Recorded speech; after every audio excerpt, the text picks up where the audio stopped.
Happy Flickin' Friday, friends. Welcome to the Swift Wing Speakeasy. Here, the only thing you can predict is a good time. We are your source for news, reviews, and daily discourse. However, on Fridays, it's more disorder than discourse.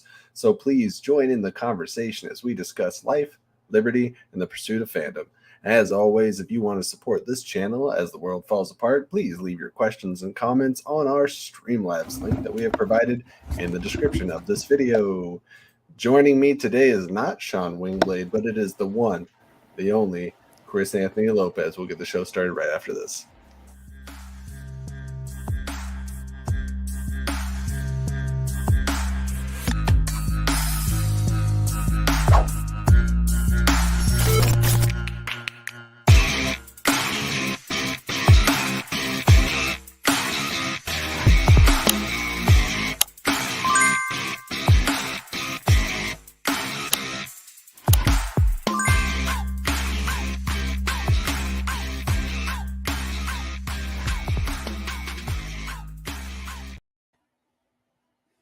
Hey, dude, that music slaps every time, right? How's it going, everybody?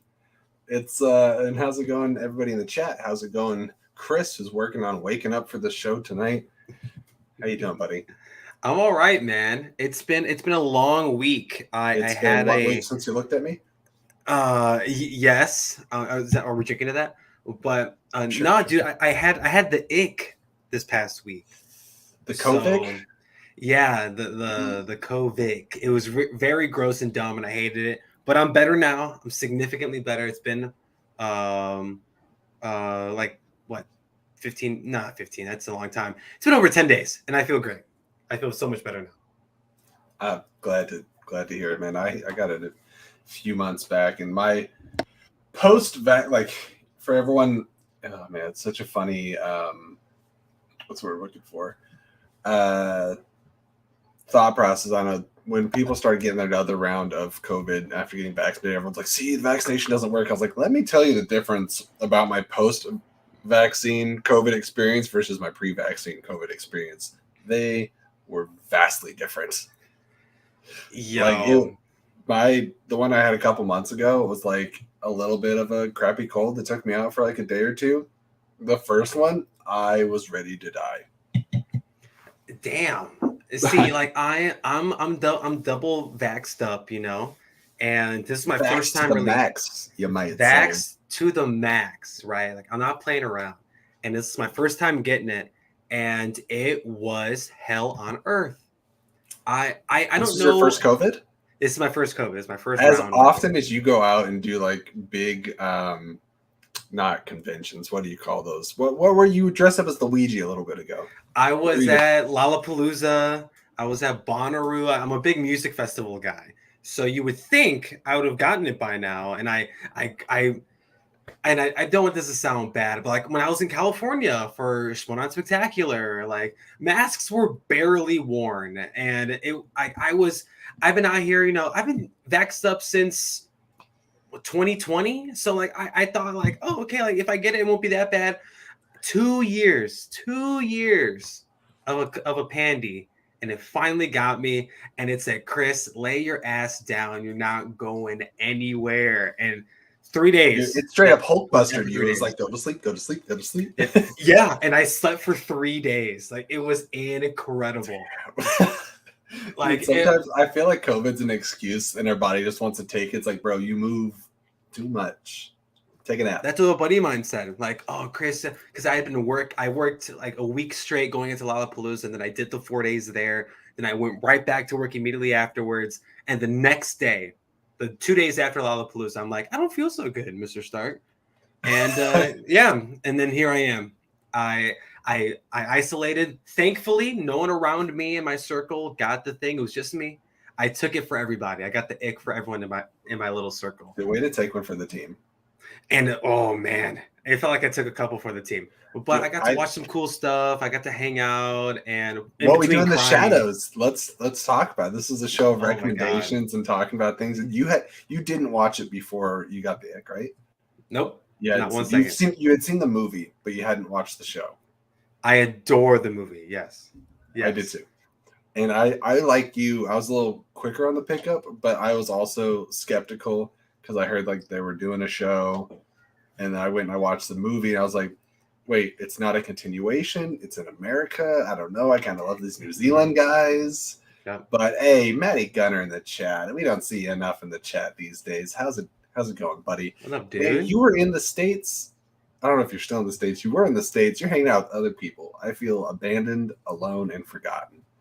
We're all scattered around the whole country, dude. It's okay, true. you know. That's true. Every time Matty comes to the States, somebody's gonna feel left out. Yeah, like it is what it is. No hard feelings, Maddie. No hard feelings. Some hard feelings. Maybe a little bit. But yeah, I was thrown off because, and I don't want to spoil what we do in the shadows, even though there's really not much to spoil. Oh, if I was going to spoil something, I would just tell you that there's because you're not current yet, right? No, I'm caught up. Oh, you're caught up. My last day of isolation before I went back to work, I finished it. Yeah. So I'm one episode behind right now. Well, I didn't watch the one that just came out yesterday, but okay. I watched the. So we're probably on the same page then. The nightclub. I watched the private. Oh yeah, the nightclub, private school. What's that? They were trying to get Baby? the kid the school. Yeah. yeah. Okay, yeah. That's right. And they kept erasing their memory and like trying to freak out like that one. Dude, one of my favorite ongoing gags is the gin. The gin that's like can give Nandor like 100 wishes, and then just. This show, for those who don't know, What We Do in the Shadows, Taika Waititi, Jermaine Clement, written and directed. They wrote and directed this movie 2014. In my opinion, it's Taika's best work. Like I truly, it's my favorite Taika thing. So I have to ask you really quick. It's so dope. Yes. So you do prefer What We Do in the Shadows to Jojo Rabbit? Yes. Okay. Yeah, it's really good. So it's like that was a curiosity thing because I know Sean still hasn't seen Jojo Rabbit, I think, and I'm like, bruh. It's it fits the sense of humor is my type of. It's stupid. It's inconsequential. Like I love the whole vampires doing vampire-y things, but they're all funny as hell. Like, every single character, not swearwolves. Dude, oh my god, like it's so well done. And for the show, right, I had the same hesitations like you did. Oh, it's not the same crew from New Zealand. They're in Staten Island. It's a whole different group of people that are not connected to the originals from the movie. And I was proven wrong within minutes. It's different. Like it's its own thing. What We Do in the Shadows as a show stands on its own, I think. Mm-hmm. It's a little bit of a different humor. It's like situationally similar humor, but yeah, it's its own thing. But yeah, when I tell you, so Colin Robinson has been my favorite character from the beginning. The second I watched the first episode and he's like, I'm an energy vampire, I was like, absolutely. This is hysterical. And then I won't say exactly what happened, but like last season, something happened. I was like, oh no, are we losing Colin Robinson? Because I'll be so sad.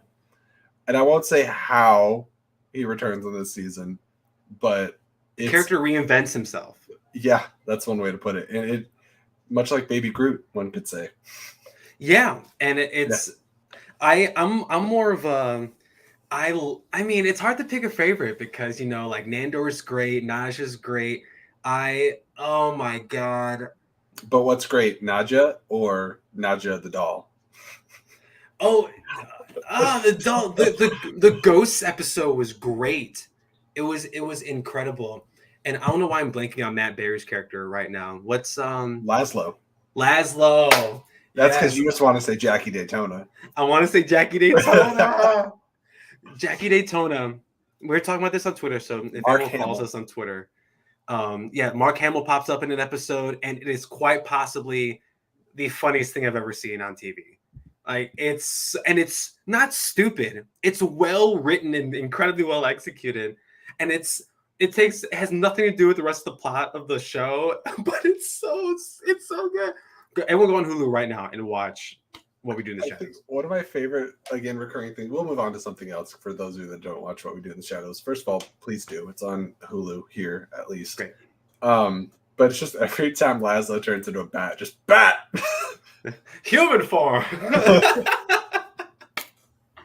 I think So, Laszlo's my favorite because like I love his relationship with the next door neighbor, and that's my best friend, my best human friend, and him and Naja are such a good couple, and I love how crass they are, and yeah, they're how like sexually open they are because they're vampires, yeah, and like who cares, and they're really progressive for absolutely. for being vampires. It's so good, and there's great cameos. There's an There's a, episode oh in my season gosh. one that has that has cameo, and And again, nothing to do with the show. listen, I'm not too worried about spoiling because like maybe we'll just get more people to watch the show by saying certain things because it's not really super plot driven show. But I think it's last season. I think Donald Logue shows up Oh my god, yeah. and I forgot the name of his character, but he's in Blade, and the fact that he shows up, I think as a vampire or like a recently made, I don't remember exactly how it worked, or maybe it was just a friend of. I want to Was just say like he played it. He played a vampire so well that he wanted to become a vampire, and they made him one. right, yeah, or Scott Bakula. Yeah. Oh my God, Scott Bakula. And I mean, just to rip the band-aid off, Wesley Snipes, the Daywalker, Mhm. and I love that. And they're shitty with him. They're mad at him because Yeah. he's not a vampire. It's so good. The show is so good, and that's just the tip of the iceberg.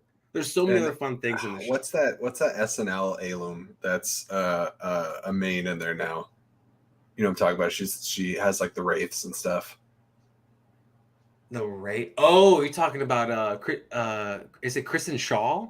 Yes, yeah. That's what I was thinking of. Like Fantastic. the whole show it's again, it's not really plot driven. It's you're watching these vampires do their vampire things, and there's a lot of blood, especially in the earlier seasons. It gets kind of gory sometimes, how bloody it gets, but it's not like I gotta. obscene. I know. I know what this is, Curtis. I don't think Chris knows what this is, but I know what it is. At the serial convention here. So speaking of things to watch, maybe Chris Anthony Lopez will get around to watching The Sandman. Oh, the Sandman. The only reason I know the show exists is because of you. I hope you know that. Well, it doesn't do me any good if you don't freaking watch it because we need a season 2. I'm talking to you. Yo, dude, I saw a clip on, was it Twitter or something? And oh no, it was Reddit. It was on Reddit, and folks were like blown away by it. And it wasn't anything crazy. It was just like I'm assuming it was Sandman, like walking into like a coffee shop or some shit. And like I forget, I have no idea who these characters are, but I was reading threads about it because I guess there's like through lines with all these different types of books and all Well, I these think mediums. people that are Sandman fans. Sandman is, and I'll say it. And if people have a counter argument, I would love to hear it. Hey, what's up, Eric in the chat? Nerd Chronic, good friend of Nerd the Chronic, show. what's popping? Miss you, buddy. Haven't seen you in a while. But Sandman for me, I think, is the best adapted anything I've ever seen. Wow, high praise. And like I said, if somebody has an argument, I'll take it. But like I'm batting around. Dune is really good. We'll see how part 2 goes. That's up there too as far as like a side by side adaptation. But Dune's pretty good. When we talk about comic book movies and stuff like that, they're amalgamations of a bunch of different sources. Sure. Harry Potter is a pretty good adaptation most of the time. Lord of the Rings is fantastic, but still has large chunks left out. Sandman has like dialogue wise, it's like panel by panel. It's the graphic novel, and it's incredible. And like people have made videos on like TikTok and Twitter and stuff where as the scene's playing out, they have like a second camera on the comic, like scrolling down the pages of the comic as the scene's going. And I was like, yeah, that's how accurate it is. Well, Neil Gaiman's very hands-on with this, right? Yeah, he's an executive producer, and he's in like every interview. He's been fighting trolls for months on Twitter. I was on Netflix a few nights ago, and it's like while taking a break between into what we do in the shadows because it is a great show, and I didn't want to binge all of it in 2 days. Right. So I watched some other stuff. I watched a lot of Impractical Jokers. That's another thing, but that's a different conversation. But I went to Netflix. I saw a lot of Sandman. People showing it love, but I watched Mission Impossible instead. I'm sorry. Eric said it's easily the best adaptation I've seen in recent memory, at least. It's a story that could have easily felt cheesy in live action, but they pulled it off. And in addition to what Eric said, I saw Drew, and I'm going to kind of summarize her tweet a little bit, but she was saying that it's basically TV now looks to disappoint post The Sandman. What? Oh my God! The Sandman changed how we view television. I mean, for those of us that wanted it and got what we wanted. So I want to talk about Robert's point because I'm in the same boat. I know nothing about Sandman, nothing. So I can watch this and be all right. So Allison knows nothing. She's on episode 8 of 10, I think. She's the resident DC dweeb. What are you talking about? Yeah. Well, Sandman is DC adjacent. Sandman is DC in the way that V for Vendetta is DC. Right. Yeah. Yeah. That's valid. With the exception of the original first volume of the comic, did have characters like Martian Manhunter. Some of it took place in Gotham, and John Constantine shows up. They have had to change that. So those are some of the only changes, really, and they're very minor. Like them taking these characters out and making slight switches really doesn't affect it. But yeah, you can watch it. You don't need a lot of leading up knowledge. Just pay attention. I think if you pay attention to what's given to you at face value, you'll be fine. Robert Adams says it's adult DC. Yeah. Mike K, I still need to watch The Sandman. Been too busy lately, but it's one of my most anticipated adaptations. Man, it's so good. And if it helps making it less daunting, so you can watch the first episode kind of on its own. And then if you want to go to something else for a second, you can. And then I'd say watch 2, 3, 4, and 5 in one sitting. And it is because like the story is kind of, there's one overarching story, but there's also kind of chunks. So 2 through 5 tells one story, and then it kind of shifts. 6 kind of stands on its own, and then 7, 8, 9, and 10 are another story. So I would recommend. So I heard it was anthology. It's not. Not exactly. Like I know that people said like every episode's its own thing, kind of. But like this isn't a spoiler because it's in the trailers. Dream, Morpheus, the Sandman, same character. Dream is captured, loses his 3 main tools. The first, and it's his helmet, his ruby, and his pouch of sand. And the first episode's about his capture and escape, all of which takes place over the course of 100 years. And then after that, the next 3 episodes are him. Well, there's one episode introducing you to the dreaming, which is his realm. But then 3, 4, and 5 are him getting his tools back in different situations. 6 is focusing on one of his siblings and him and the relationship of death and life and stuff like that. And then 7, 8, and 9 is adapting the second volume of the comic titled Dollhouse. So there is one story stretched out over the 10 episodes, but there's different focuses, if that makes sense. Okay. I did. My explanation sounds more convoluted than it is. It's very easy to, because like episode by episode, you are very engaged and it's not confusing at all. Are the episodes like 2 hours long, like Stranger Things? No, most of them are 45 minutes. I'll take it. I'll at least give it a shot for you, Jesse. Thank you, sir. At least watch the first episode. I introduced, Sean's saying Act 2 of the Audible is a little bit more anthology. It is. Once you get into some of the other stuff, it's because I think Neil Gaiman didn't really know what to do with the character at a certain point. And so he just started dealing with stories that had to do with dreaming and imagination and things like that. And they kind of like sidestepped a little bit and then they came back. And that's when you're telling a story about dreaming, you don't really have to. It's a story about stories. And so it's occasionally nonlinear. The first season's pretty linear. I've actually commented. We did our full 2-hour review. You guys can check it out on the channel now. If you'd like, with me, Sean, my friend Shane, and Jeff Alterman, because we've all experienced Sandman in different ways before we came to the show.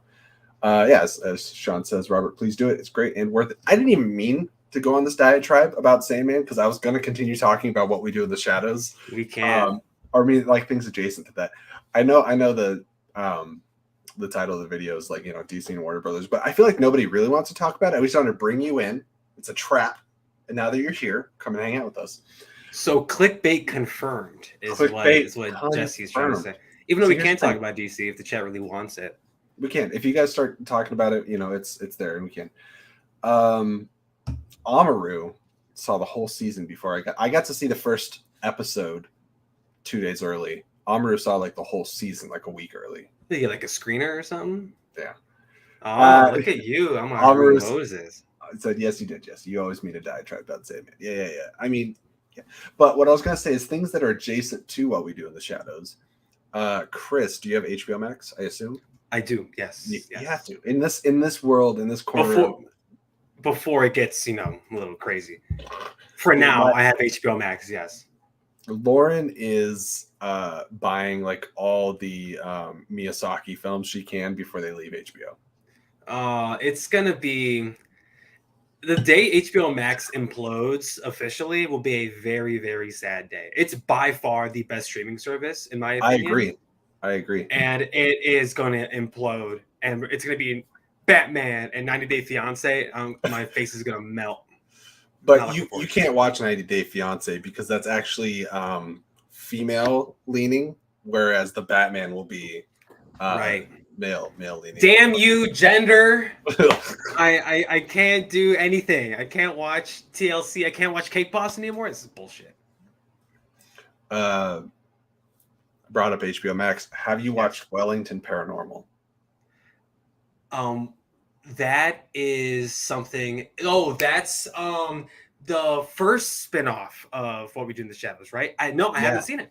So when you watch the movie What We Do in the Shadows, there's the two cops that go down to investigate like the noise complaints, and they're just bumbling idiots. And there's now like 4 seasons of these bumbling idiots investigating paranormal stuff. Oh my god! And they're short. They're like 6-episode seasons. It's so great. And also, I think it captures more of the traditional What We Do in the Shadows because it's Wellington. It's in New Zealand. Right. So it's a lot more New Zealand humor. That's great.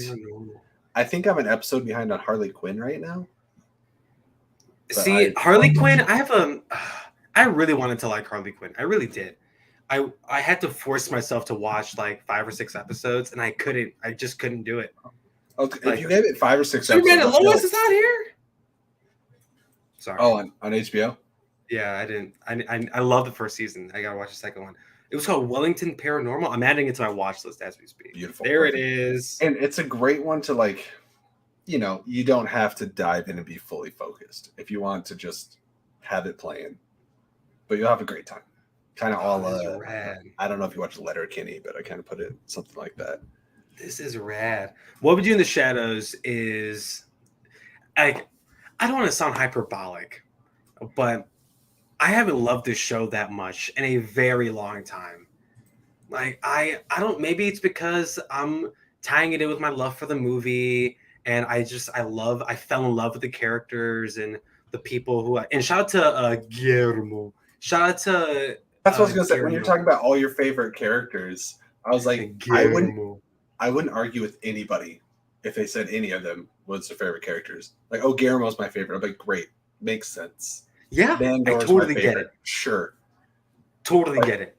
There's no fucking died. That was I cannot tell you when they were first going to the vampiric council over there. And the guy just popped up and he's like, fucking died. I stopped what I was doing. I laughed at that joke for like half an hour. Like I shit you not. It is the show is so well done. And it was like just a thing that was said. They did not spotlight the joke at all. Just Nandor said it. He was the character in the background. He's like fucking died. And it's What We Do in the Shadows is so good. It's my favorite thing. It's my favorite thing on earth right now. That's not named Sandman apparently, because I think Sandman has a lot of potential apparently. From Jesse's hyping it up. Like, I don't want to oversell it, but like my vote of confidence is kind of Allison, because she's been giving us play-by-plays and she's absolutely loving it, finds it amazing. Then my friend at work didn't even know it was a comic. I just kept talking about it, and he told me He texted me a couple hours ago. And he's like, I'm 6 episodes in. Loves it. And so that makes me feel more confident that I can recommend to people that don't know. Like at first I was like, is it too inside baseball? Not sure. Apparently not. I mean, it's top 10 Netflix in 90 some countries, and it's number 1 in like 40. Are you one of those where you have to finish the season? Like, say you didn't like Sandman, or no. That's a bad example because you're going to watch it anyway. No, because like I Lock and Key, I got like 3-4 episodes into not this most recent season, but the season before that, and I got kind of bored. I had to force myself through Witcher, but that's because I think Lauren likes it a little more than I do. But no, there's a lot of shows. I have a bigger crush on Henry Cavill than she does. I think a crush on Henry Cavill is something we can all say we have. Mm-hmm. Like if there's one thing we all do, like it's the one thing that humans have, in common: breathing, skin, crush on Henry Cavill. I think that's fair. It's like the certainties in life: death, taxes, and crushing on Henry Cavill. Crushing on Henry Cavill. If you don't have a crush on Henry Cavill, something's wrong with you. Or you just might be asexual and you're just like not attracted to anything. I think Henry Cavill may pierce through that veil. I don't know. I'm not asexual, so I'd have to ask an asexual person. That's true. Like Sean said, episode 6 reaction coming in the near future. I believe we have 3 episodes of Sandman reactions on the channel now. And just so you know, there's a couple episodes that Allison's going to do. And then I already reacted to the finale. So that'll be up eventually. Yo, subscribe to Flickin' Reel. Dude, we got so much content. We're bleeding content, my guy. When it comes to like film and stuff, you don't want to call it film content because that kind of cheapens the art. But we can be cheap on YouTube. This is content. Film content? What's wrong with film content? No. Like saying, describing film as content. You know what I mean? It kind of cheapens it. Like it makes it just use film, use cinema, movies. They're an experience. Respect, sure. Yeah. Okay, because like the reason I'm saying that is like when you look at like Zaslav axing things, it's like, oh, we're disposing of unnecessary content. Yeah, don't say that. Don't say that. Okay. That's icky. That's icky. Now I know what you're talking about. Because then it just sounds like it's something to be consumed instead of something to experience. Right. Hopefully that makes sense. Content's a dirty word, yeah. Content is a dirty word. And I just to put this out there, we don't have to address this at all. We can move on. I just want to say this one thing. Hey, we can talk about it. I'm tired, but we can talk about it. I was incapacitated with the ick when the whole Batgirl news happened, right? Well, at least when it was getting fleshed out. Yeah. I was very incapacitated. And I will say this one thing only. It very much turned me off for the future of what Warner's doing. And I am worried about other characters like Batgirl and who they represent, what they represent, and what is going to happen in the future. Don't get me wrong. I love Superman. I love Batman. I love Wonder Woman. The holy trinity of DC. They're great. Great characters. Losing Leslie Grace's Batgirl is a real kick to my ego. I can't even imagine the filmmakers. But to me as a fan, that sucked. I do. Very, very much. I want just a quick add-on. Every time we lose something, we gain a little.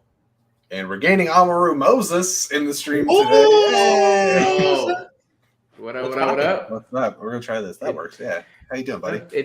I'm good. It's late. It's like 1 o'clock. But I got an invite, and I said, whatever.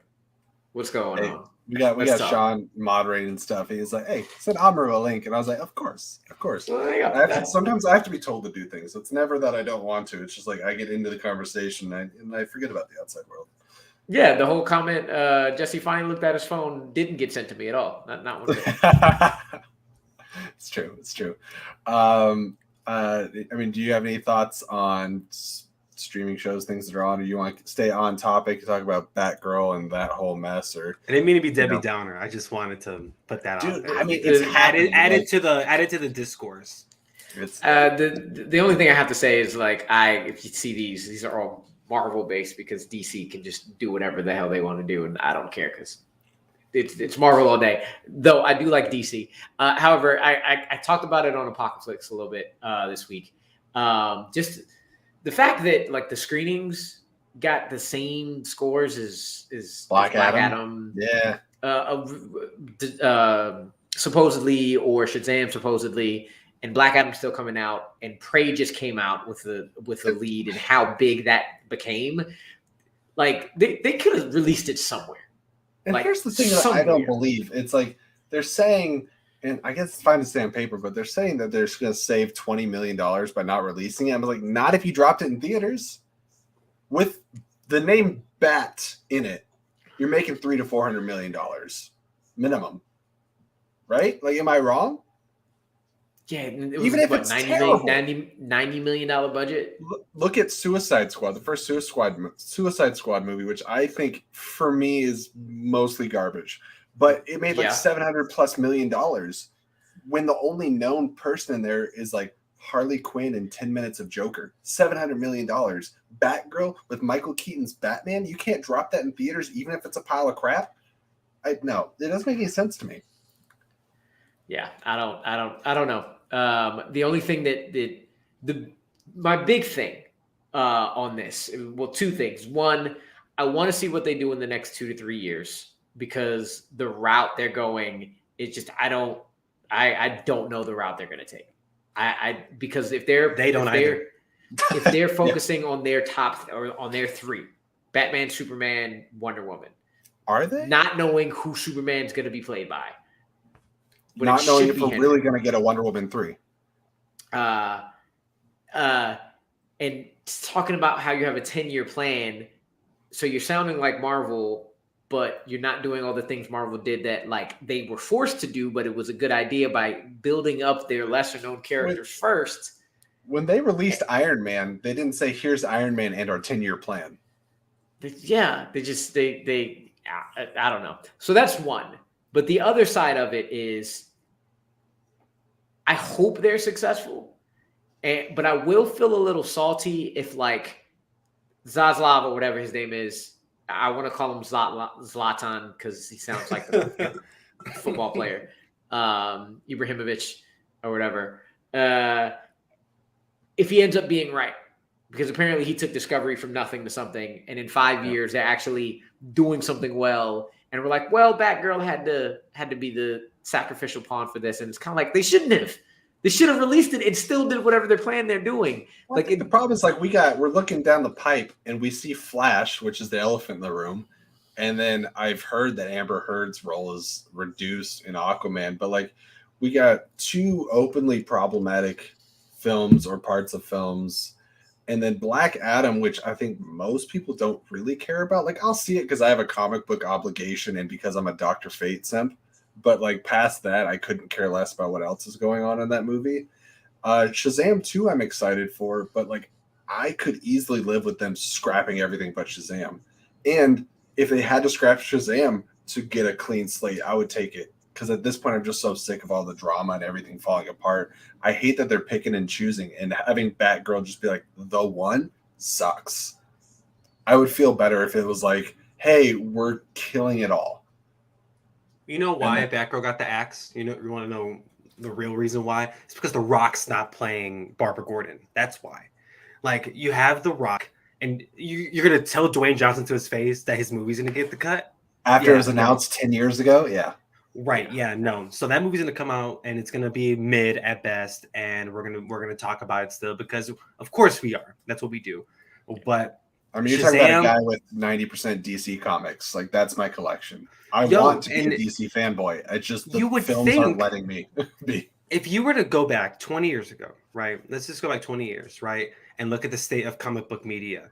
We just got like the 90s were dominated by, like X-Men and Spider-Man and animation. 2002, we got X-Men, Spider-Man kicking it off. Right. X-Men, Spider-Man. Blade in the 90s. So Blade. Yes. And you have like DC killing it in animation too. And if you were to say like on the movies, in the big screen, if you want to see the Justice League or the Avengers, which one would be bigger? Justice League. Odds are you'd say Justice League. Justice Yeah. League. Easy. Yeah. And we've gotten 1.5 Justice League movies. Well, And at 4 hours, you could argue it's like Avengers 3.5 play. Justice Leagues.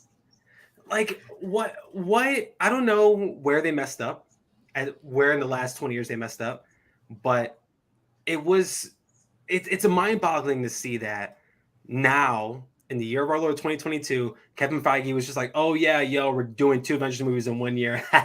Sucks. And we can't even get like this Flash flick that we're throwing millions and millions of dollars at. Still, it's not done yet. And it's a mess. This whole thing's a mess. I can tell you where they restart. I can tell you where they messed up. They messed up with Justice League. That was the official movie because Wonder Woman was on so much of a high.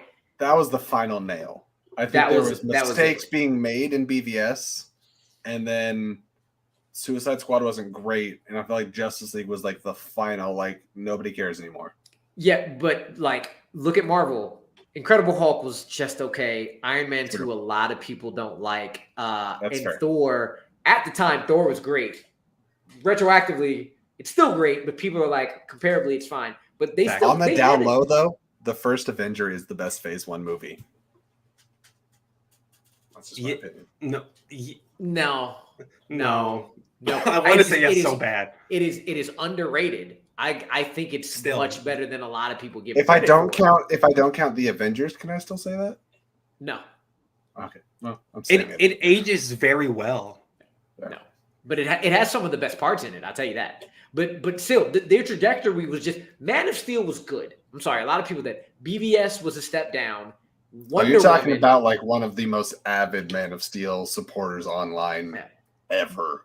And then Wonder Woman was crowned as one of the best superhero movies, period, at the time. It had a weak third act. Suicide Squad. I keep forgetting about Suicide Squad. But that movie made $1 billion. Almost. Suicide Squad, almost. These are $1 billion movies. It's an Academy Award winning DC film. Yes. It's like Suicide Squad and Joker. Yeah. They rushed Justice League. They rushed it. It wasn't good. Once Snyder was out, it was downhill from there. And it was like, I think if we would have got like something closer to the original, not 4 hours, but something closer to the original cut, I think it would have been salvageable enough to move forward. I'm not saying I'm not one of those people that like the Snyder cut was a masterpiece. It's the greatest thing of all time, but like it was good enough, right? Like it's not as good as Avengers, but it was good enough. It's like, hey, let's keep going. Let's not rely on Zack Snyder for everything because I don't think he's the be-all, end-all. I think there's a lot of creatives that could have been involved, like a Patty Jenkins, like a James Gunn and stuff like that. They just, like you said, Justice League was really where they screwed the pooch. It really bums me out that we have to have this conversation. And because of those failures, like I'm not going to sit here and act like Batgirl would have been the best movie on the planet. Or it would have been the best DC movie ever made. Who knows? Maybe it would have been. Maybe it wouldn't have. Maybe it would have been garbage. I want to know how we had Michael Keaton and J.K. Simmons in the same. That was the selling point. That was going to be our first, at least the 2 movies in question that we're talking about are Michael Keaton's Return to Batman. Yeah. And they fumbled both. They somehow fumbled both. And now it sounds like he might have had a role in Aquaman that's getting like subbed in by Ben Affleck. So like, are we possibly, if the Flash gets axed, which is unlikely, but if it does, are we just going from like 3 Michael Keatons to no Michael Keatons? And then the last time we see Michael Keaton is Morbius post-credit scene? Because that's unfortunate. Which I still have no idea what that is because I haven't seen a second of that movie. I've seen the clip online. I have not watched the movie. Of Morbius? Yeah. Am I the only one here who's seen Morbius? Well, if Sean's here in spirit, Sean's seen it. I've seen Morbius, and it's a movie. I will eventually see it at some point. Well, you don't have to do it for IG anymore. No, but trivia is not over for me, so I'll eventually have to do it in the Curiosity's going to get the cat, man. Yeah. That movie is a movie. It's a feature-length film. With Tyrese.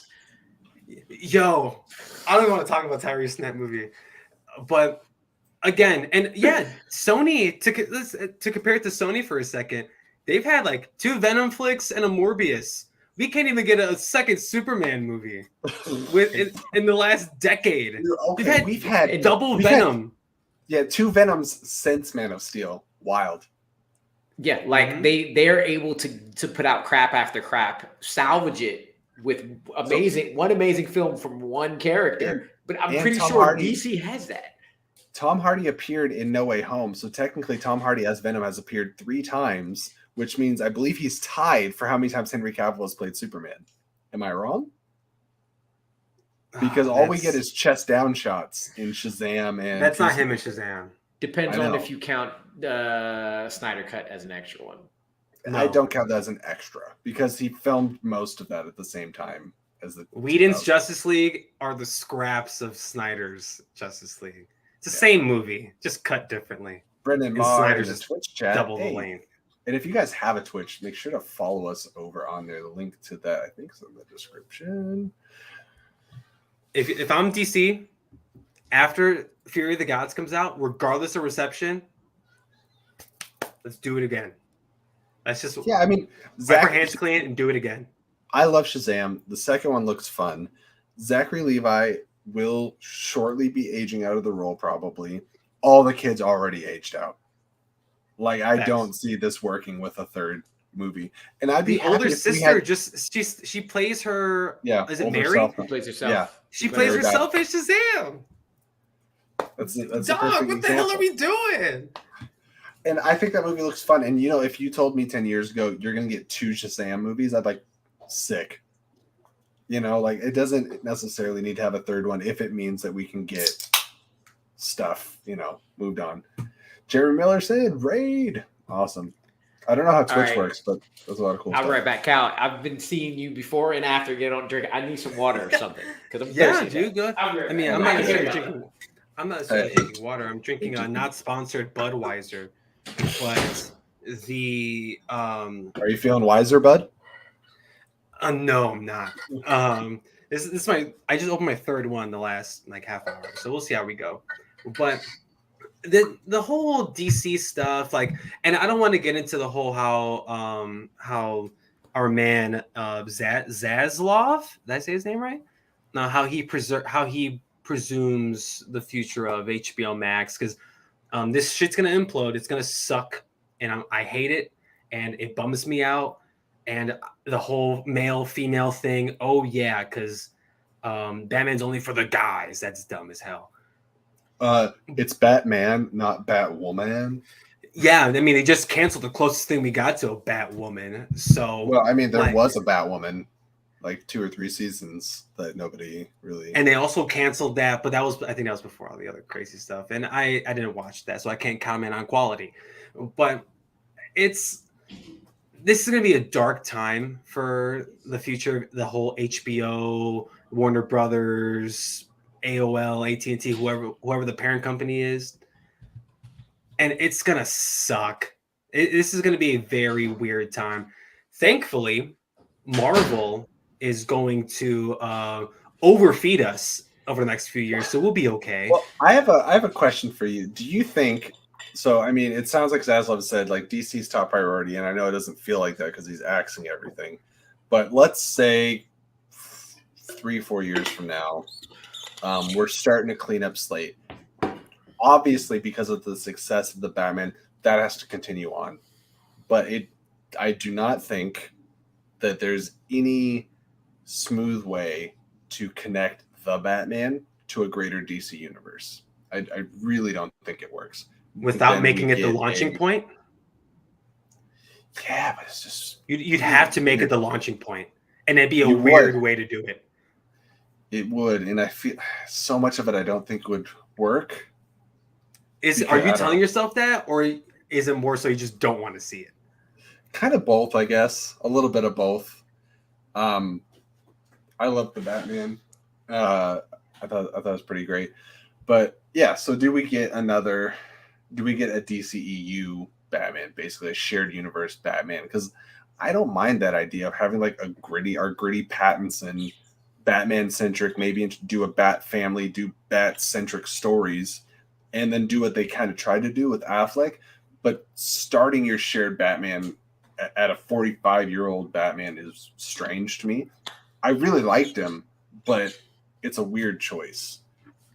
Just go Batman Begins and be done with it. Batman Begins or Batman Beyond? Batman Beyond. Sorry, Batman Beyond. Yeah. Okay. With Keaton, that's like ultimo dream movie, and everyone's gonna say like, oh, give me Dylan O'Brien as Terry McGinnis, which I mean, yes, please. I know folks want him as Nightwing still, great, because he'll be great Dick Grayson. But he said he wants nothing to do with superhero movies. It sounds like everyone says that. Like there are folks like shout out to Perry Nemiroff. She interviewed a Zoe Deutsch about Not Okay, and she was asking her why she's not in the big franchise yet. I gotta shut this shit down really quick, Eli. I respect the hell out of you, but saying the Arrowverse is arguably the DC's best cinematic universe. Wait, no, I can't argue with you because you said cinematic. Yeah, by default, yes. Because it's no. You know what? The Arrowverse isn't cinematic. It's television. And if we're talking television, then it's Justice League Unlimited / Batman Beyond, which is connected to that. And Superman, the animated series. Yeah, Superman, the animated series, Batman, the animated series, or a lot of the new 52 adaptations of the animated movies. They have since gotten shitty, but it was a really great start with Justice League War and stuff like that. Damn, you liked Wonder Woman and Superman together? That makes one of us, dude. I read really turned me off. I read a lot of DC, like New 52, and your boy didn't like that. 90% of the time don't like Lois and Superman because it's usually not written well. It's not like conceptually, it's just always written hokey. And I thought Superman and Wonder Woman made more sense, but I also read a lot of Injustice, which Lois was dead in the first issue. So I went from there. Bring in Louis Lynn as Terry McGinnis, dude. I think he's Sean. I kind of like that casting a lot, but I think he's a little old. Yeah, because also he lives in Atlantis in the DCEU already. So shit. Yeah, but isn't he dead? Is he not dead in Atlantis? No, he put his head in the toilet and then you never saw him again. Yeah, unrecognizable in that movie. And that's Ludi. Oh my god. Yeah, that was Ludi. That's the Black Ranger, dude. Speaking of that, and whoever he was in Mortal Kombat, that. What? Oh, he was Liu Kang. Wait a minute. Wait a minute. At all. No, the movie is dumpster fire, but Ludi as Liu Kang is some of the most perfect casting, much like Sonata as Hanzo Sashi. That was fine. It was Kung Lao that pissed me off. How they did Kung Lao was dirty. Rated pissed me off. That movie pissed me off. That movie was not good, except for the first 10 minutes, which were amazing, and then the last 15, which were over. You guys want to go on Alex Damon's channel? You can see the before and after, because there was when the trailer came out, we did a trailer breakdown together, and I was just hyping the movie up. And then he brought me back on to review the movie, and it was an hour and a half of me telling everybody it was dog shit. Wait, wasn't that the last stream I was on with you? We did a Mortal Kombat review? Maybe. That sounds about right. Oh, damn, I didn't mind Mortal Kombat. I mean, I know a lot of people that didn't mind it either, but I didn't mind. I thought it was fun. I could be Besides wrong. how they did Kung Lao, they did Kung Lao dirty as hell, and I don't want to over generalize, but like I feel like people that understand Mortal Kombat as a concept like the movie, and I feel like people that have been like hardcore playing it for years were like, "Oh, yeah." And there's no tournament, so like, okay. Oh, I wanted to bring this. Yeah, there's no tournament. I wanted to bring this up earlier when you were saying that like years ago we would have said Justice League over Avengers, right? Well, in that same vein, years ago, if you said, "Hey, they're going to adapt Halo and Sonic, what's going to be the better property?" Sonic, I guess. I'll defend this shit. I liked Halo. Dude, I could not get through it. I liked Halo and I like Sonic. I like both of them. The Sonic movies low-key rule. They're great. Sonic movies are great. I thought Halo the series was not it's not the video game, but they adapted a show that was an entertaining show. It was a good sci-fi show. And once I realized it's a good sci-fi show that happens to be in Halo, fine, let me enjoy this. I liked the show. I thought it was good. And then I saw all the stuff online. I was like, I mean, I guess it's not. Whatever. Just watch the show. They renewed it, right? They renewed it for more? Yeah, well, yeah, they did. Whether or not that stays, but they renewed it very quickly. When HBO Max implodes and I convert to Paramount Plus, that might be the first thing on my watch list. Like it looked intriguing to me, but I don't play Halo, so I'm going in blind. Then enjoy a good sci-fi show. Don't worry about the video game. It's a good sci-fi show. See, I don't want to start gatekeeping these franchises, and like, oh, I played the game or I didn't play the game, so of course it's going to change the way we look at the adaptations, unless it's Sandman, because a lot of Sandman love going around. What? But it's weird that when they adapt these shows, it's just like, oh, like we're gonna just make a show. We're not gonna adapt the games. We're not gonna do like Sonic. They just took the character and they took some Easter eggs from the games and boom, they gave How a whole about new this? narrative. And they put James Marsden in it. Who would have It's fun. thought? Who would have thought Sonic would be a more loyal, fun adaptation than Uncharted? Like that's a twist. Am I wrong?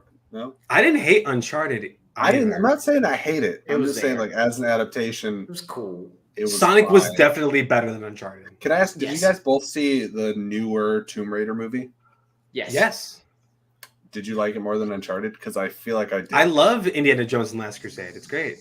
What? I would say yes, but it's not by much. Yeah, it's I saw Tomb Raider. I saw both movies once, and I feel like I remember more from Tomb Raider than I do Uncharted. And I just saw Uncharted. I thought Wow. But they're Alicia about the same. Vikander. I thought Alicia Vikander was a more convincing lead than Tom Holland in that instance. Oh. But I If think you were to tell me Uncharted which movie I want more of, I would tell you Tomb Raider in a heartbeat. Yeah, I think Uncharted had better set pieces. Obviously, I think the budget was there more, but you also had Walton Goggins in Tomb Raider, which goes a long way. The whole thing about them losing the rights and somebody snatching it up. Look, what will get me in the theater, just because I would be intrigued, is just to immediately do an Uncharted Tomb Raider crossover. Just fucking do it. Just do it and let them just have a movie together and be done with it. Because it just seems like you got two movies that are like exactly the same, forgettable, just movies that aren't bad, but they aren't good. Put them together, see if you can come up with something. I know both franchises are like Indiana Jones ripoffs, at least Indiana Jones adjacent, but Tomb Raider is straight up jacked the Last Crusade's third act. And I think that's why I prefer it over Uncharted, because I'm like, oh, I'm going to go home and watch Indiana Jones now. The better movie. The better franchise. Jeremy Miller in the chat beat me by a second. I hope that HBO gets Last of Us right. I love Pedro Pascal most of the time, and I forget the actress's name, but she was the little Mormont in Game of Thrones. I'm really excited for her in it as well. And then am I remembering incorrectly? Isn't Diego Luna also in that? I don't know. I never played I think he plays like Joel's brother or something. Beats me. If they're putting all the Latinos in Last of Us, I might have to watch that. Like I have no attachment. Again, another game I don't play. I've just always heard Last of Us is like the most cinematic, best video game ever, and I've only watched a bit of it, so I'm definitely gonna watch it. What I found out was becoming a show, which is another video game that I heard is like the best of the last 20 years. I didn't know it was happening. Ghost of Tsushima. Yeah. And I just read that like it's gonna be all Japanese cast, Japanese language, English subtitles. That's what Chad Stahelski's trying to do. Which sounds good. Good. That's and then I think we're getting God of War on Amazon too. And what I think is possibly clever is that they're taking these stories that I think are big stories that cover a lot of ground and stuff and making series. I think there's a lot of times, like the Sandman. Sandman would have never worked as a movie. They have tried to write it like 4 times. And there's a reason that this first series covers 2 volumes of a comic. There's too much story to try to like jam into a movie. And I think God of War, I think video games also lend themselves very much to being series. I mean, if Amazon throws as much money at God of War, or just damn close, like they did, or like they're doing Lord of the Rings, I think it'll work out. Like, because I mean, regardless of how the quality is, if it looks cool, people are going to check it out. If Amazon throws the same amount of money or close to it as they did for Lord of the Rings, they should just become a country. Yeah, I think if they did half would be awesome. Because also God of War is not going to have the same max appeal because it will be very adult, more so than Lord of the Rings. And it's a little more niche, even though it's a very well recognized IP. God of War is not Lord of the Rings. Right. Yeah, Right. No. I'm still waiting for my PlayStation Studios presents Sly Cooper the series. Like I'm waiting for that. I don't know Give me Jack who I and have to Dexter, ask. bro. Dude, imagine us like a spy type like feel, but with raccoons. That's sick. Sign me up. I'll tell you what, I'm pretty sure my wife's probably never heard of that game, but because of her obsession with raccoons, she would probably be there like opening night for the It's a first raccoon episode. that's a thief. His man in the chair is a turtle, and the guy that drives the truck is a hippopotamus. It's awesome. And there's a fox who's the cop, and there's so much sexual tension. It's a children's game. It's great. It's incredible. Do we get that? Was it like Conker's Bad Fur Day or something? Excuse me? Do you remember that? I have no idea what you're talking about. I know at least one of you guys is older than me. Give me a second. I'm gonna do a little research. I definitely am older than you. Pretty sure I'm older than you, for sure. I typed in Conkers and there it goes. I think it's N64. What is it? Yeah, Nintendo 64. Live action Danny Phantom? Yes. Just more Danny Phantom. Just do more of the show. If we're getting 50 Avatar movies or like the new like we're getting more Avatar within the same world and more Korra and stuff, I don't know why we can't go back and revisit some old Nicktoons. Like put them on Paramount Plus. If you announce if Paramount announced the Danny Phantom movie, there's an audience for that, and they would go like. I just hope they don't go the route of their live action Kim Possible movie. I watched the trailer for that and I was like, woof. The Disney Channel movie? I didn't even know that was a thing. The DCOM? That movie is another film. They shot it. I would watch the Kim Possible flick again right now than in front of Morbius. Instead of Morbius. Just to put that out there. I had more fun watching Kim Possible than I did Morbius. Morbius is definitely going to be a movie. It's going to be an airplane movie. Listen, it has to be. I mean, I don't know if you like sleeping on planes, but that'll definitely do the job. Yeah, for sure. I was this close to falling asleep. This close. At the end of the day, Chris and I just won our R-rated Scooby-Doo 3. Okay, now that was a topic of conversation. What the hell is this? I low key remember that. This better not awaken anything in me. But I am. I was shout out to Paige. Bite size breakdown. Paige for Betty. She asked me about my 2 cents on Twitter, and other people got involved in the conversation.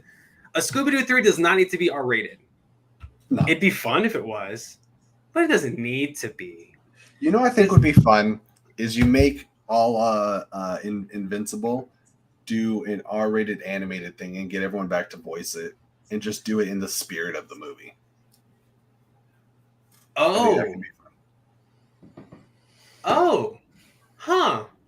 Well, I'm listening. Weren't they basically doing that with weren't they doing something like that with Velma? Whatever happened to that animated show where we got the shot of the teenager with her brain cut in half?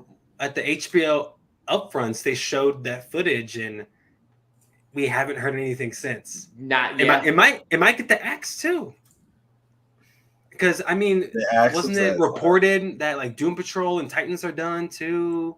Well, like people are worried about it. Tell you what, Doom Patrol was something I binged recently. I had never really gotten into it, and I binged through it real quick. And it's awesome. It's great. It's very specifically itself.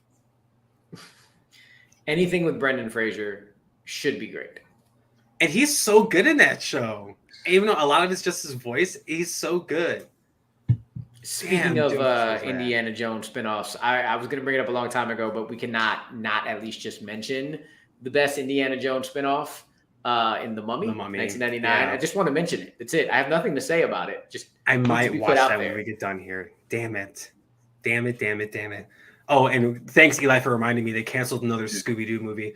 Even though I didn't like Scoob though. I was very disappointed with Scoob. They tried DCing it. I didn't like it. Titans should have been done after the pilot. I watched about 5 or 6 episodes of Titans, and I was like, "This is not for me." I got through the first season, and I emphasis on got through. Haven't watched a second of it. Ian Glenn as Batman is not ever going to be it for me. I didn't even get to Batman. What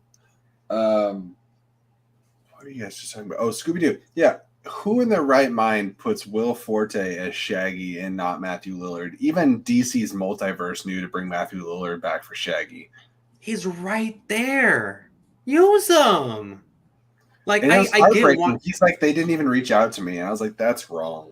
You want the hip young cast: Zac Efron, Amanda Seyfried, Gina Rodriguez, Will Forte, and they were fine. No diss, they were fine as the respective characters that they played. But Frank Welker's the only original voice to come back, and he did Scoob.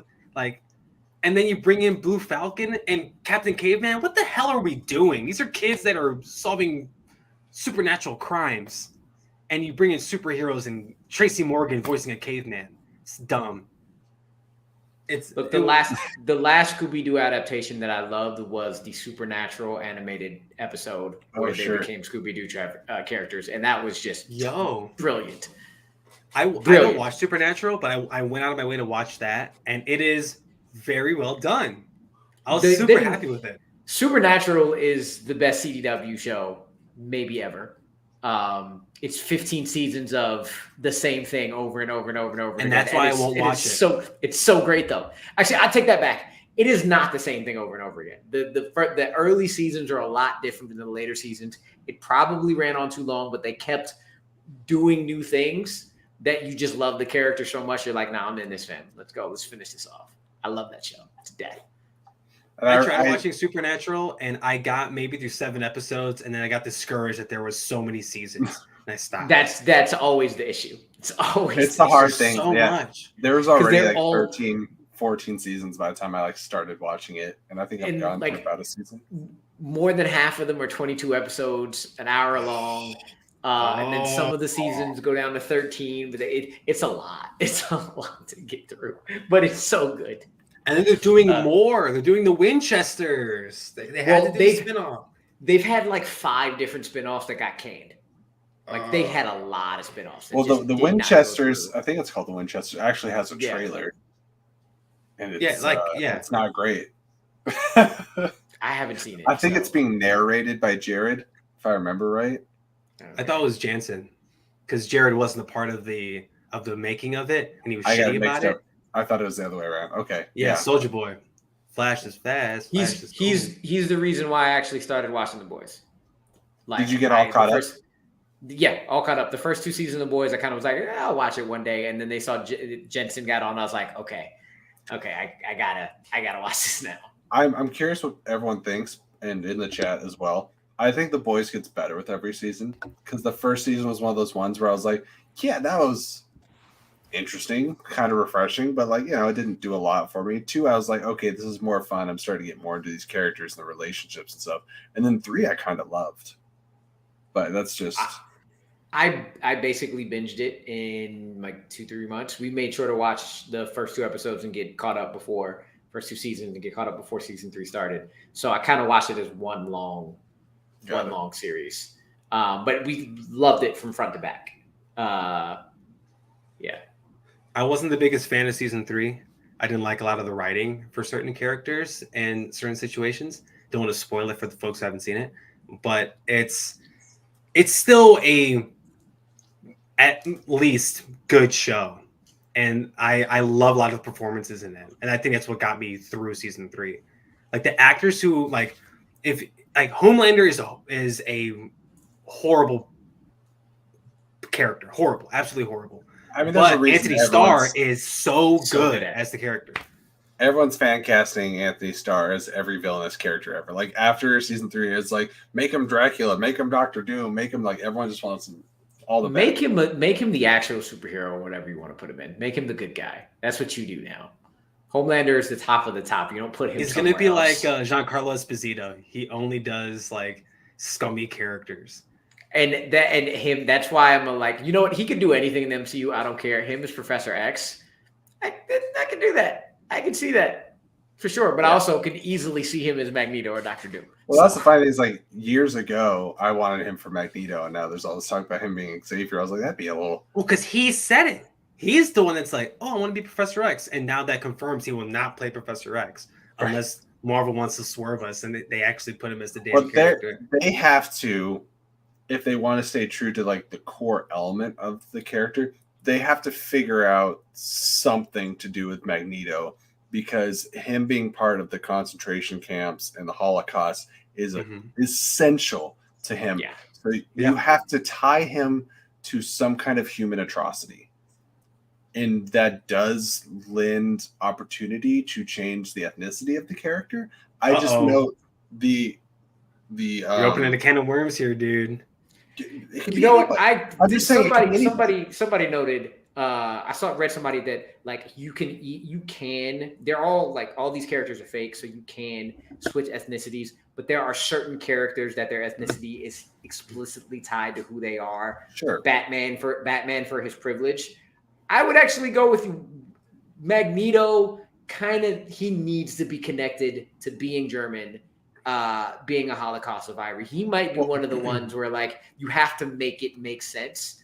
What I was going to say is you have to tie him to a human atrocity.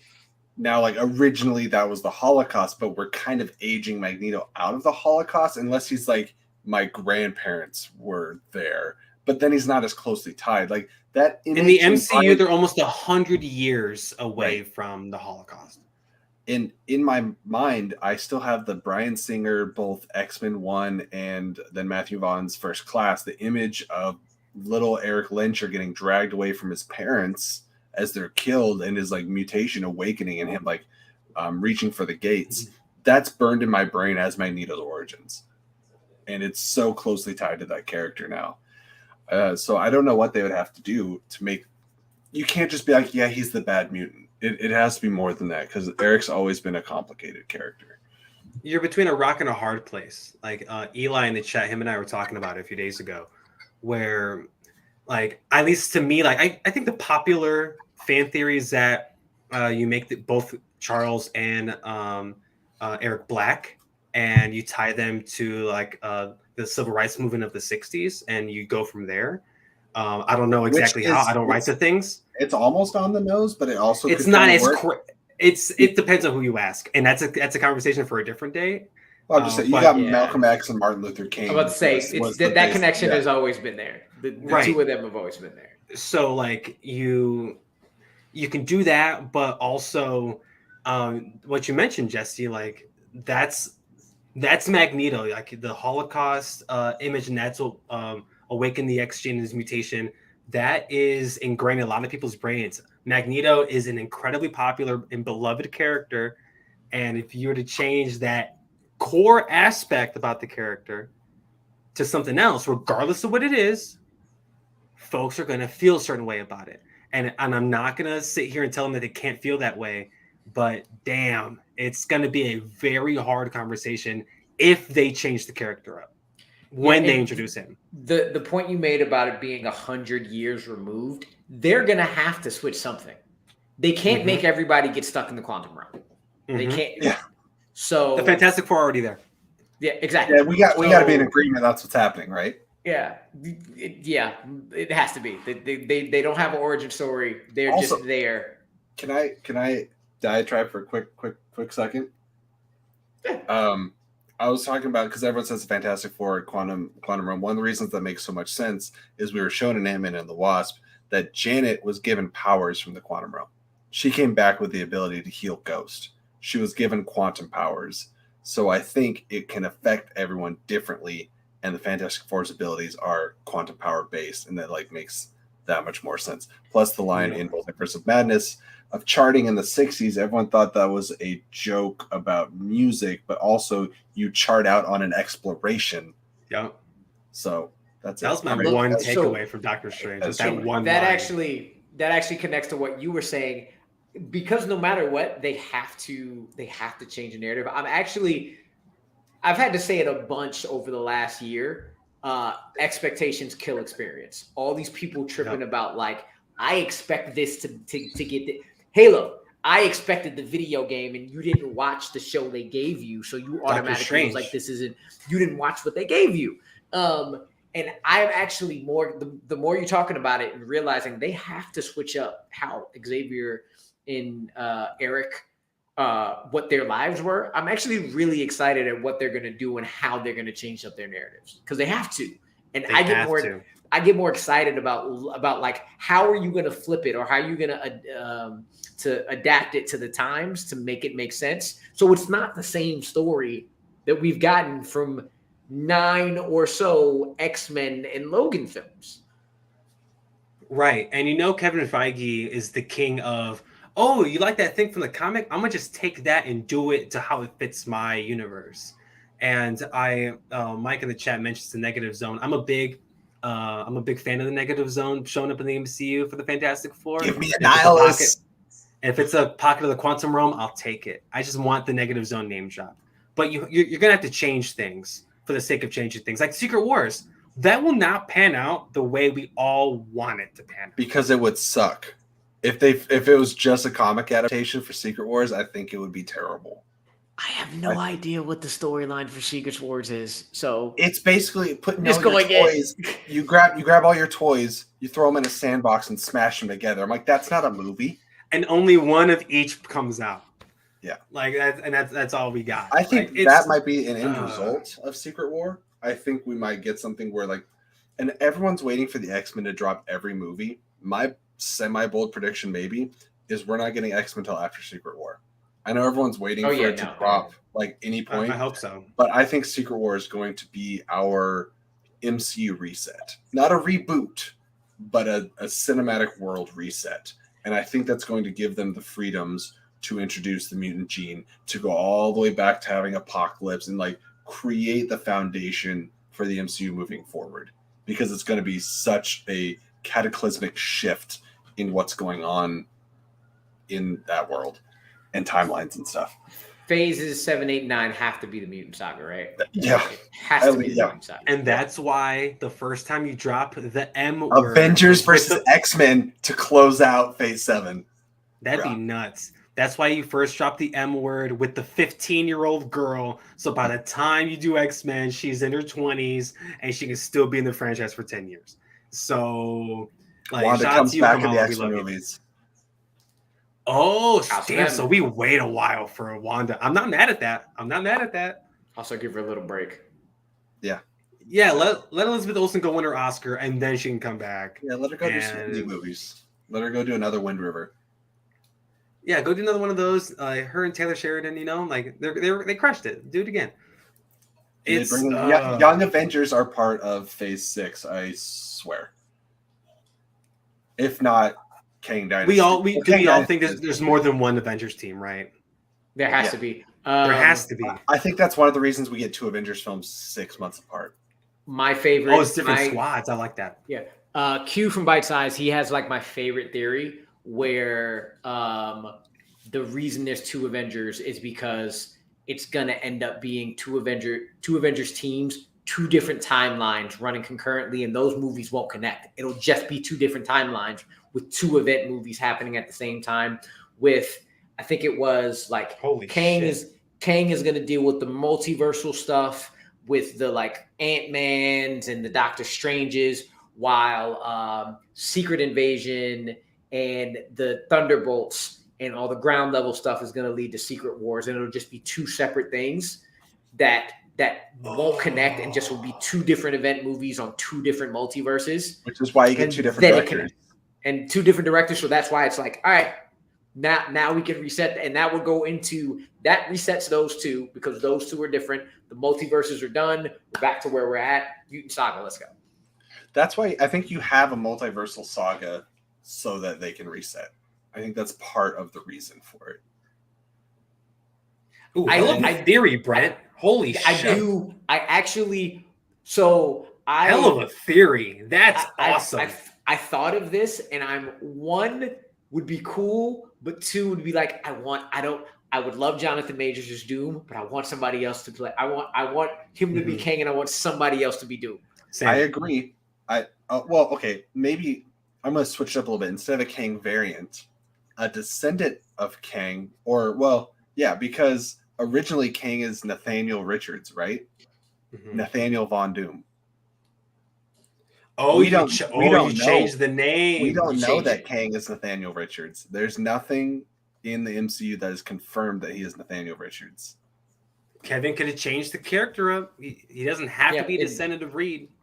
And it doesn't have to be Jonathan. It doesn't have to be Jonathan Majors, which is cool. There's going to be Yes. 20 people out there that are like, it's not Nathaniel Richards, blah, blah, blah, blah, blah. But like 99% of the general audience does not give a shit. Yeah. The thing I want to see, just speaking on Jonathan Majors, with him having all the I want to see Jonathan Majors acting in a scene against Jonathan Majors. I cannot wait for that. We're going to see that. I think we're going to see that more than once. I cannot wait for that to happen. The earliest we can see that is Quantumania, and I think we'll see that more than one time, where he'll interact with himself, and it's going to be awesome. It's going to be great. He basically interacted like killing each other. He basically interacted with himself the entire last episode of Loki. So that's what he did. He was monologuing the entire time, and it was great. Oh my god, I love that theory, Brent, on Doom being a Kang variant. I hope you're wrong, but if you're right, I will scream your name in my auditorium. Like, now, when we get Doom, awesome. I want Sorcerer Doom. I want him obsessed with the arcane arts. That does not mean we give him electrical powers like we did in the Tim Story films, or whatever kind of Dark Phoenix powers they gave him in Fan 4 Stick. He is a guy that seeks power out and discovers ways to use science and magic and stuff like that to become more powerful. You don't just make him the 5th Fantastic Four member, like they've done twice now. Facts.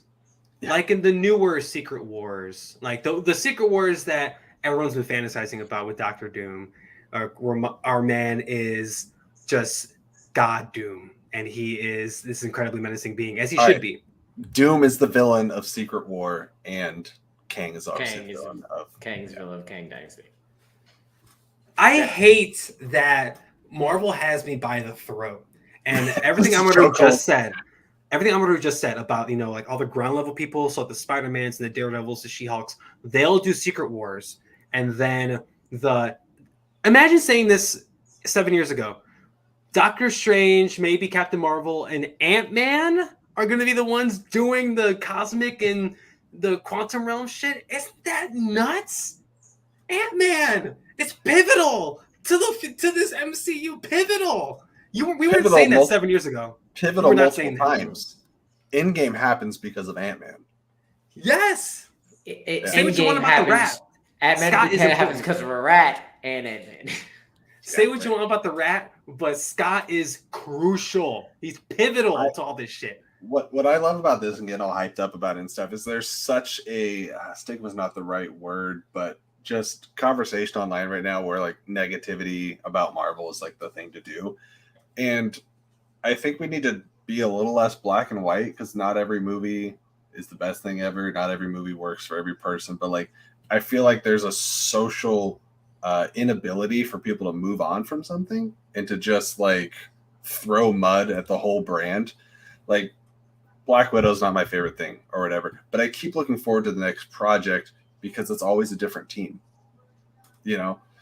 Hawkeye, not my favorite, but loved WandaVision. Looking forward to She-Hulk.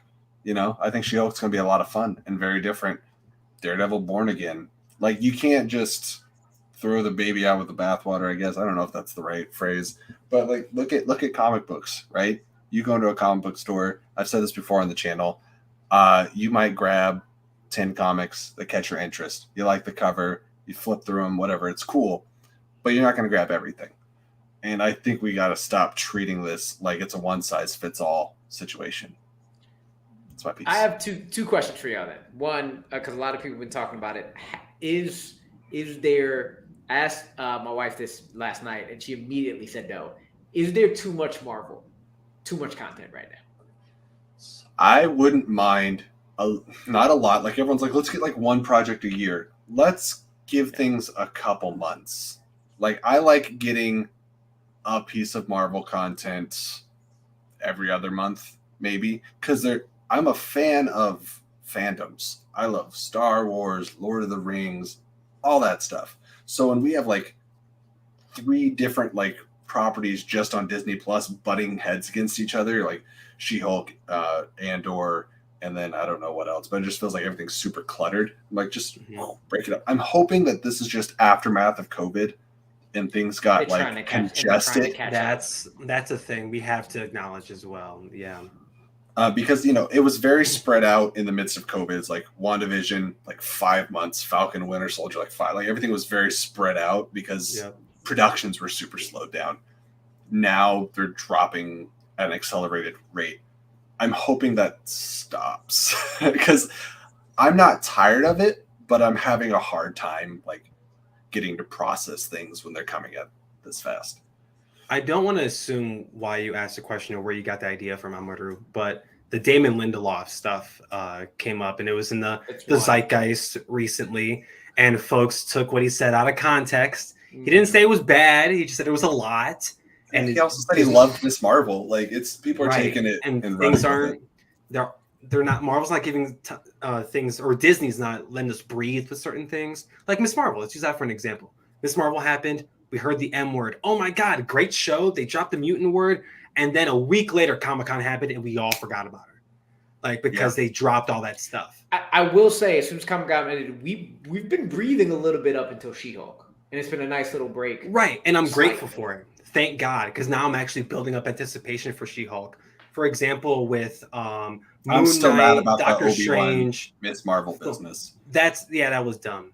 But like the Thor, Moon Knight, and Doctor Strange stuff, I couldn't breathe. Right, and to me, it hurt my anticipation for the 3 things because it was a lot at once. And I'm cool with 2 shows a year, 3 shows a year. 2 movies, 3 movies, whatever. Just space them out. Damn. 1 show, 1 movie quarterly, I could probably hang with. I broke it up about 3 months. I personally, I'm still good. I can deal with all this Marvel content, and that leads me to like my other question was, how much do you believe in this statement or this combination statement? Because before Ruffalo said that, like one of my justifications was kind of what he said, where he was like, you get a whole bunch of Star Wars stuff, it's all the same. It's all the same, yeah. It's not 100. He's not 100% right. All of Marvel stuff still feels but like it's not 100% wrong. But he's not 100% wrong because there are now the best comic book movie of all time started this. The genre pieces in movies with Captain America: Winter Soldier becoming a spy thriller and officially saying, hey, comic book movies aren't just comic book movies. Each of these things are their own kind of genre. Miss Marvel is not Moon Knight, is not WandaVision, is not Falcon and Winter Soldier, is not Thor: Love and Thunder. Like, we're actually now, and him saying all of these Marvel movies are different, we now have, it's a comedy, it's a TV comedy, it's a coming of age story. Ally McBeal. It's Ally McBeal. It's a Sam Raimi horror thriller. Don't get me started on defending the Sam Raimi Marvel film. They're all very different, and it's kind of like, well, we go to the movies every week to watch all kind of very different movies and very different genres. Well, it's like not everyone's a fan of Westerns, right? And not everyone's a fan of horror movies. Like they're branching out, and so it kind of makes sense that there's some pushback because people want their expected kind of phase 1. Like phase 1 movies felt mostly similar, right? And now they're starting to branch out, like you're saying. Yeah. And I'm here for all the flavors, mostly. That's been my, like, I can understand the fatigue, or like a lot of people don't like using the word fatigue, but feeling like they need to just space that out a little bit more. My justification was like, all of these have felt like we're doing genre pieces now. So go watch them like movies. Yes, they're connected, but go watch them like you watch a movie every week. And that's how I kind of been taking it. So I was wondering if y'all felt that kind of way in any way, or you still feel like, nah, they're still all Marvel. I think that's what gets me through it, honestly. It's that they're all tonally different for the most part. Like going from, like Thor: Love and Thunder, like this real like out there comedy almost, with the Taika Waititi and them just playing Love off of and, each other. Love and Thunder was a romp.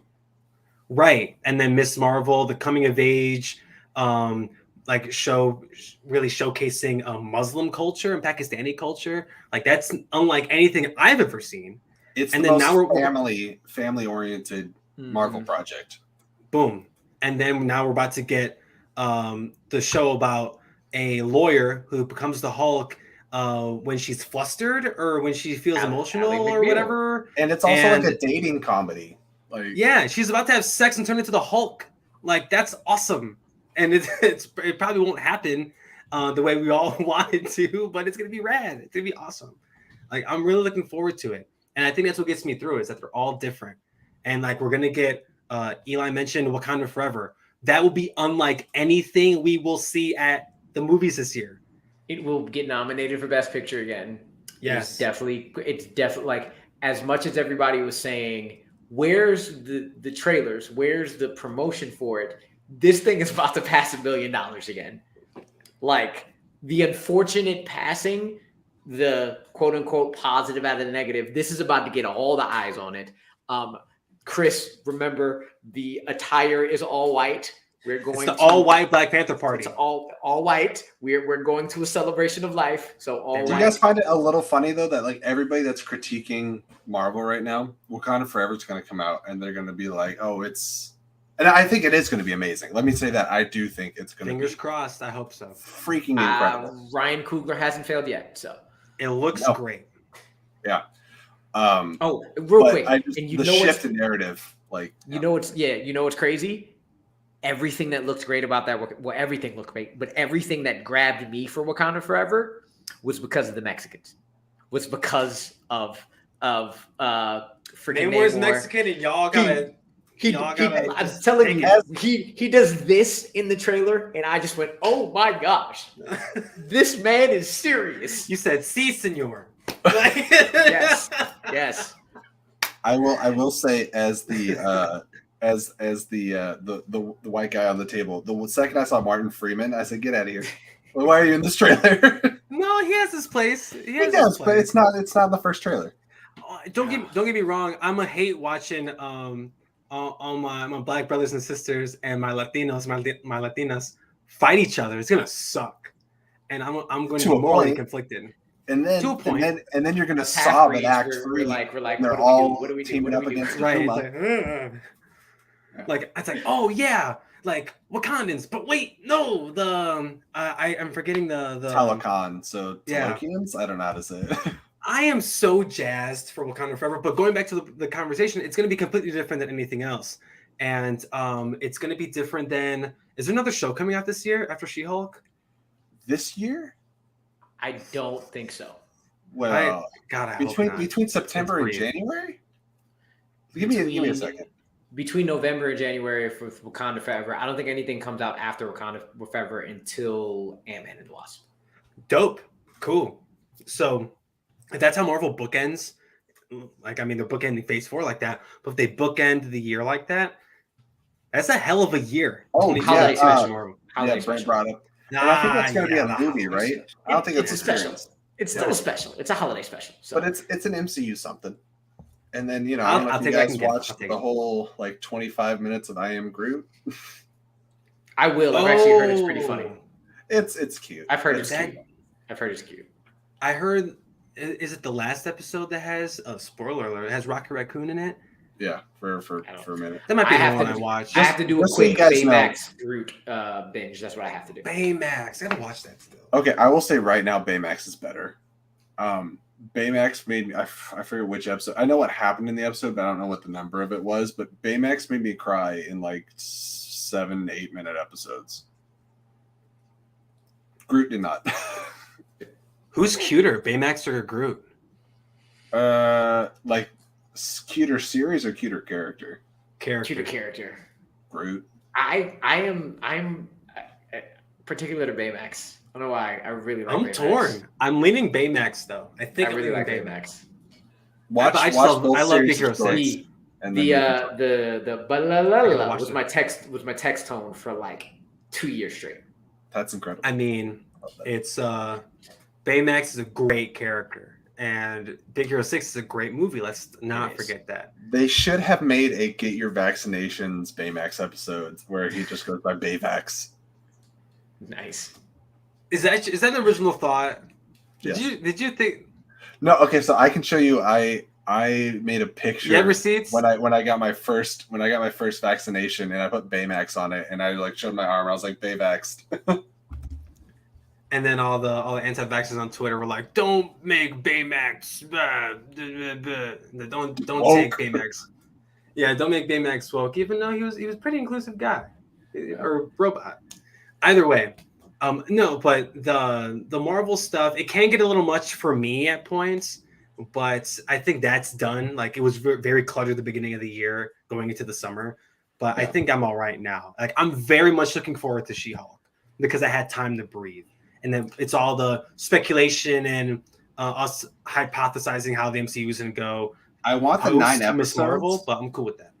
I want the 9 episodes, but I don't want 9 weeks. Does that make sense? Like, yes. I'm like, can I get it in 3s? Like, could it be a 3-week binge?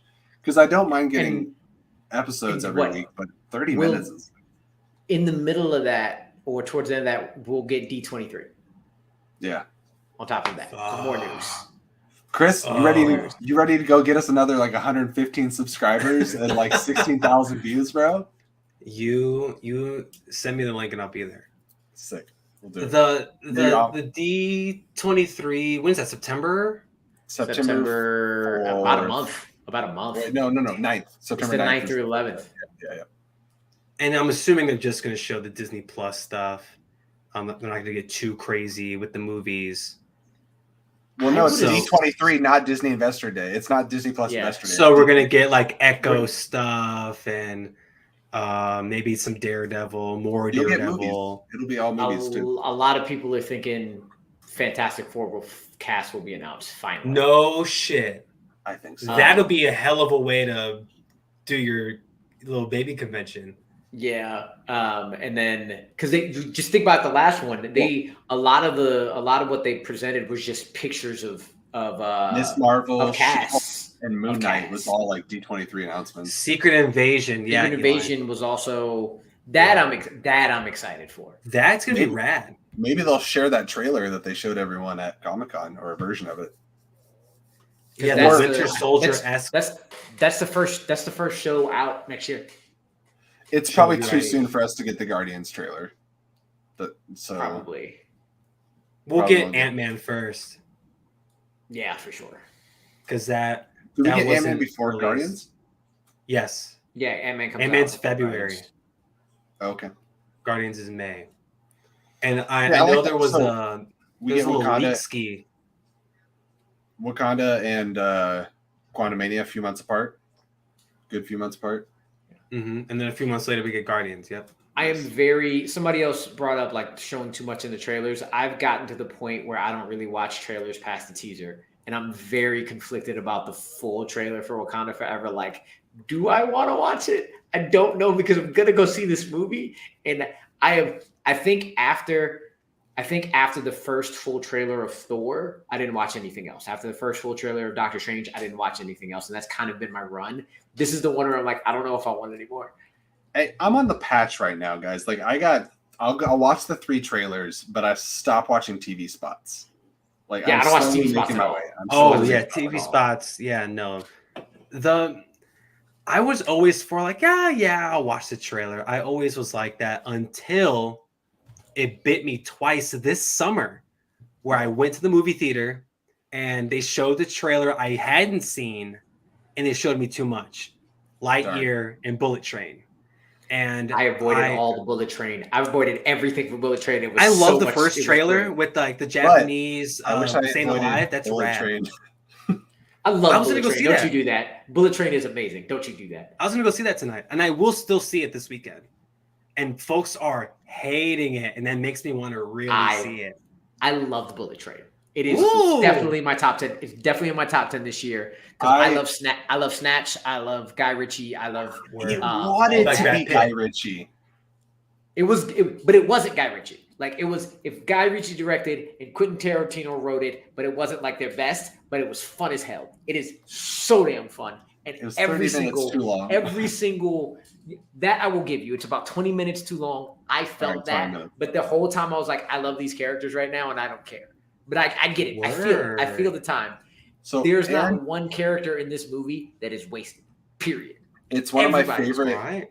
It's one of my favorite Aaron Taylor Johnson performances, to be honest. He's pretty but rad.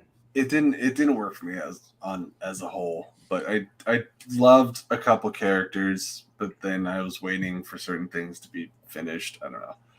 I wanted. You were waiting for the movie to end? Kinda. That's the worst. That's the worst. It goes longer than it needs to. I will say that. It However, overstays the welcome. However, That's unfortunate. Hiroyuki. Yes. He's That's in a what I lot was of gonna that say. last 20. So it's like, yes. I'm good. Sonata saves the third act of that movie. I heard my man Brian Tyree Henry is great in it too. Him and Aaron Taylor Johnson are the best part of that film. I'm so glad, like outside of Atlanta, like Don't be a all these diesel. actors are getting love. You know, like outside of Donald, it's like Brian and Lakeith's been getting it for a minute now. But Zazie Beetz, she's in that movie too. But that's rad. Good for them. You know who was surprising that like when it was announced he was getting his own movie, I was like, why would you do that?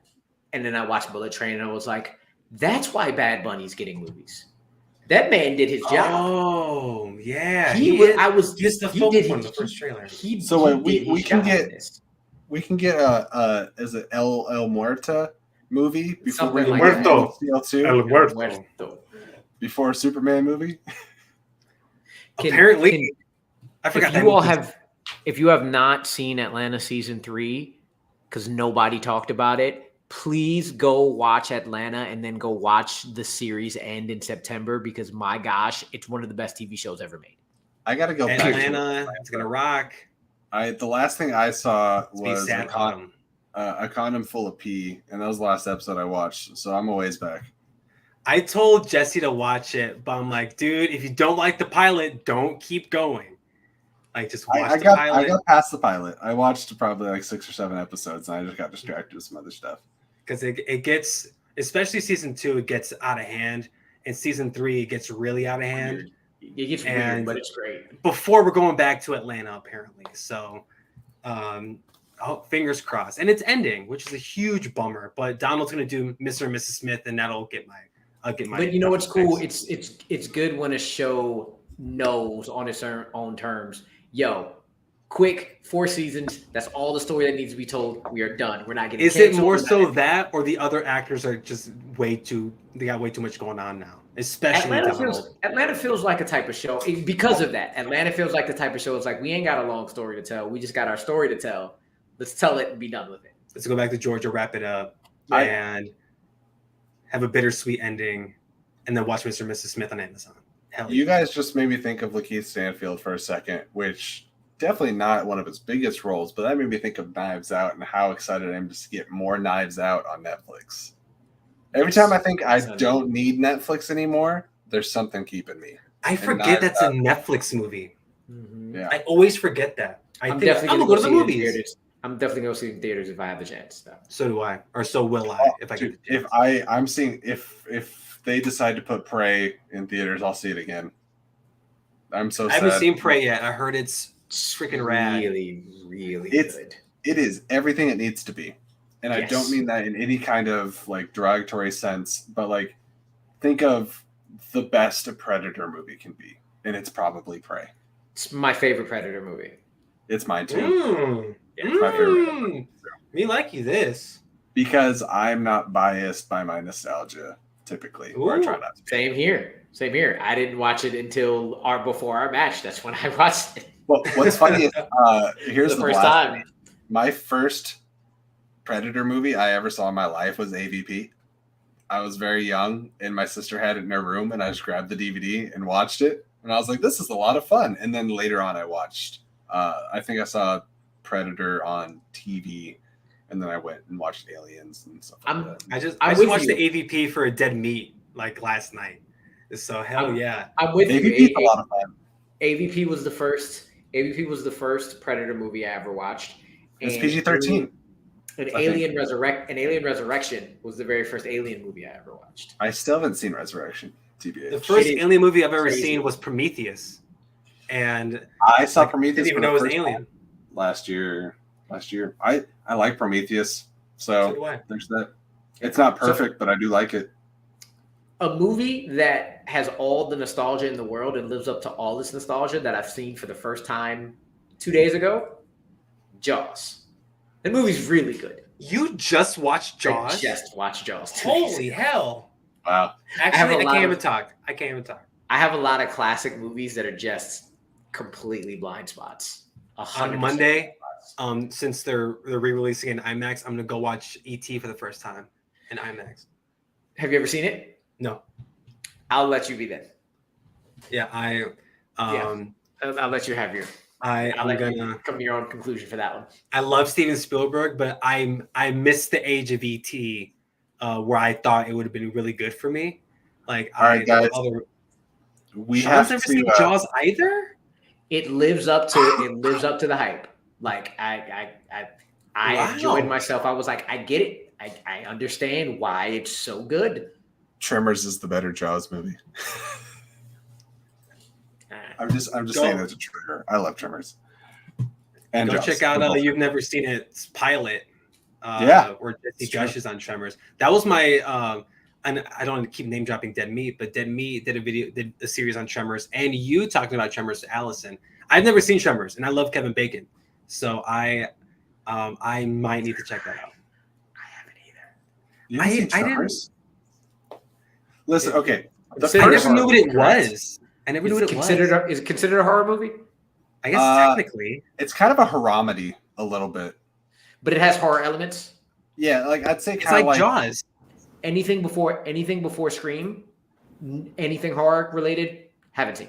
Anything after Scream up until maybe like until like 2010, probably also haven't seen it. Horror is I the love that genre Scream is a I've never gateway seen. horror movie for a lot of people, myself included. I love that it screams like that for people. Eli says Tremors is really good. So the first Tremors, I think, is universally like mostly loved for being like a B tier Jaws with underground worms. It's a lot of fun for that. The sequels are all terrible, but if you like the right kind of movie, they might be right up your alley. Like I love the sequels to Tremors, but they're all kind of awful. But the first one's great. Yo, Brent's been going through a journey in the chat about this Knives Out Glass Onion. Well, Yes, yeah. he has. He's like, there's a sequel. I was like, bro, you gotta look at that cast. They just like, looked at the yes. cast. Catherine Hahn, Dave Bautista. I know Daniel Craig's coming back. I can't remember the rest of the cast. I just remember it was all Leslie fire. Odom Jr. Yep. I think what he's going through right. No, I have not seen Happy Death Day either. Horror is not my thing. I have to. You have to. Happy Death Day is pull me another into it. haramedy. It's quirky. It's really fun. I keep haven't saying seen that. Cabin I think you're I gonna haven't say seen Harambe. Cabin in the Woods, and I've heard Cabin in the Woods is hilarious. It's okay. But what Brent is going through right now, even though I know there's BS with the director, it's what I felt when I figured out Amsterdam was a movie, and then I saw that cast and I saw that trailer, and I was like, oh, Amsterdam? okay, that it's Yeah, David O. Russell, the new David O. Russell movie. Oh yeah, that looks rad. It looks Trailer's ridiculously rad. good. Didn't know David O. Russell was a piece of shit, or at least did a piece of shit thing. But I'm still gonna go see that movie. I'm still gonna see that movie. It's happening. And plus, you gotta go support John David Washington. You gotta, yeah, like it. He's so good. That movie. I'm just here waiting for the Barbie movie. Babylon. I haven't seen anything Oppenheimer. about Babylon. Oppenheimer. Well, I watch anything Nolan releases, no matter what. Babylon is another one of those ensemble. Babylon, movies, yes, yeah. But it's Damien Chazelle. He's directing it, and Barbie, of course, the most anticipated movie of next year. Barbie. Yeah, hands down. It's not even close, and it's Greta not Gerwig. close. Yeah.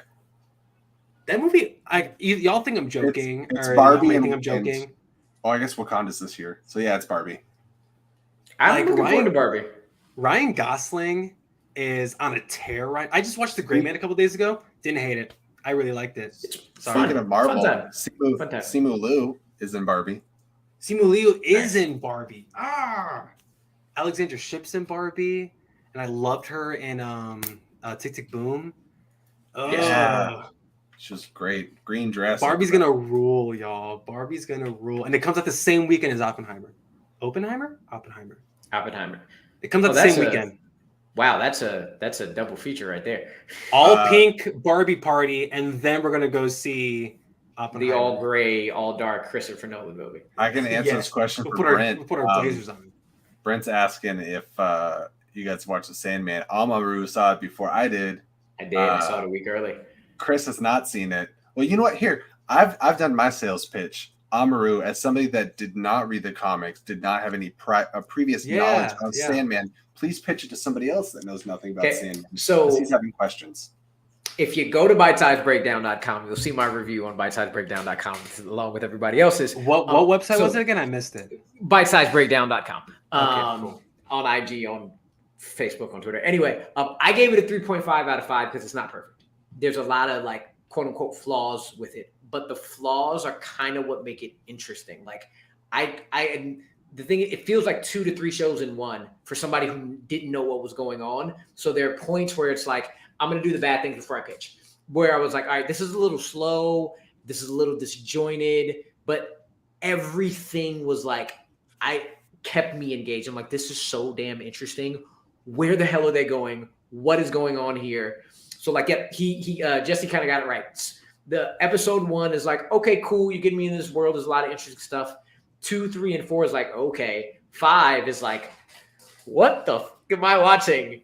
Oh my gosh. And then 6 brings it down a little bit. It's very personal. Yes. It's beautiful. So is the sibling and the pub the same episode, or is it 6 and 7? Yes, that's 6. So it's all the same episode. Yeah.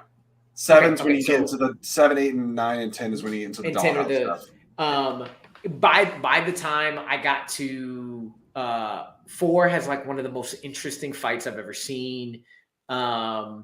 With one of the most interesting teases for something in the future that I've ever seen. Again, 5 is probably one of the best episodes of television you'll see in a while. My God. 6 is just lovely. 6 is just like, it's the come down from 5. That's a great palate cleanser. It's like, I just really love this episode. And then 7 through 9, it was like, oh, that connects back to that. This is really cool. And you're interested. There are some, again, it's not perfect. There are some like performances that are like, okay, cool. But every single character is just extremely interesting. The world they build is interesting. I said it was a puzzle that you have no idea what the complete picture is until the very last thing is in place. And I just want to keep building the puzzle. I just want to see the pieces that continue to just build whatever picture they're. I'm along for the ride. Jesse leaves. I'm along for the ride 100%. Wow. Yeah. See, and even the chat, Brent and Curtis are losing it at episode 5. See, I have no attachment to Sandman at all. I didn't either. I didn't know it was a comic. I didn't know it was a comic book until he brought it up. Really? Before it came out. I was aware of that and I like the Neil Gaiman books and stuff, but I don't know anything about them. So, damn it. I told Jesse, and I'll reiterate this, I'll at least check out the first episode and I'll go from there. I binged it. We binged it in one day because I had to watch it and I had to review it. And we binged it one day and I think we took a break. That's nuts. Yeah, we took a break. Just so you know, the show is these first 2 volumes. Yep. Right there. And so they have all this story to tell if people keep watching it. Yeah. It's the top movie in 89 countries right now. The top Netflix thing in 89 countries. So, wow. But I think we either took a break after 5 or after 6, 8, and then watched the rest of them. And we just were like, let's go. Let's see what's next. Let's skip the credits. Right to the show. Yeah. Just let's keep it going. Speaking of the credits, don't skip them because they're all individually designed by one of the main artists of the graphic novel. Neil Gaiman brought them on. So they're fun to look at. I heard about that afterwards, but again, I was on a timeline, so I had to get it moving. Fair enough. Because my man had to do a review for what website? Bite Size Breakdown. There you go. .com. I see, like I'm scared to watch the show like Sandman, but I will I will check it out. I will give it a watch. Chris, have and you I seen will report Stardust? back. I have not seen Stardust. The amount of people that haven't seen Stardust, I don't know honestly what that find to be is. baffling. Stop it. It's the equivalent. You know how when like there's It's our bunch generation's of, Princess Bride. I've never seen Princess Bride. but also you know how like throughout that needs to be rectified. That needs to be rectified. That's the worst thing I've heard today. Right. And I you worked know how like 9 hours today, and that's the worst thing I've heard. you know how throughout cinematic history, there's always like years where the same movie comes out, but it has two different titles, like Armageddon, Deep Impact. Oh yeah. Stardust is Golden Compass. That's what they are. Or at least it was. Here's the thing. I haven't seen it. It was marketed that way because they look like they're the exact same damn thing. Hold on. I bring up Stardust because it's Neil Gaiman. That's what it was marketed as. It also looked has like Charlie Cox, Henry Cavill, Robert De Niro, Claire Danes, Mark Strong, and a slew of other incredible people. It's fun, it's quirky, it's fantastical, it's filled with imagination. It'll make you laugh, it'll make you cry. And it has Ian McKellen as a talking polar bear. Wait, no, that was the Golden Compass. Word. I'm getting but it is narrated by Ian McKellen in the beginning. So. Again, marketed exactly the same way. I'm getting attacked in the chat. Am I Gen Z for real? I'm 24. I'm gonna be 25 in a few weeks. You young as hell. I'm gonna be 25. Princess Bride, just something I never checked out. I'm not opposed to it. You will enjoy it. Have fun. Princess Bride is something that defies age. It defies it's always going to be perfect. It is no different now than it was when it was released. And the best part is I've seen people talk about it. I've seen things from it over my almost 25 years of living, and I still have no idea what the plot of the movie is. Eli, I feel like you're right, but also the Golden Compass TV show has somebody who's Sam Elliott was. He was a cowboy. He was a cowboy. Yeah, he was the guy played by Lin-Manuel. Ghost Rider. Lin-Manuel, yes. Yeah. Which that show was also pretty good. And it is. I'm waiting for the next season. I didn't know anything. Is it going to be the last season? I think it's going to be last season. Yeah, his Dark Materials. That's what it is. Yeah. I didn't know anything about Golden Compass or his Dark Materials, and I will just say James McAvoy was not what I expected as the series progresses. I was like, oh wow, all right. Yeah. Interesting. And Daphne Keane is the lead. Lara from Logan is the lead of that show. I want to say I knew that. All this stuff's going over my head right now. I am I know the inconceivable part. I know that bit, but I don't know the context. I don't know where it's at in the movie. I just know it exists. That's Wallace Shawn, right? Yes, it is. Yeah.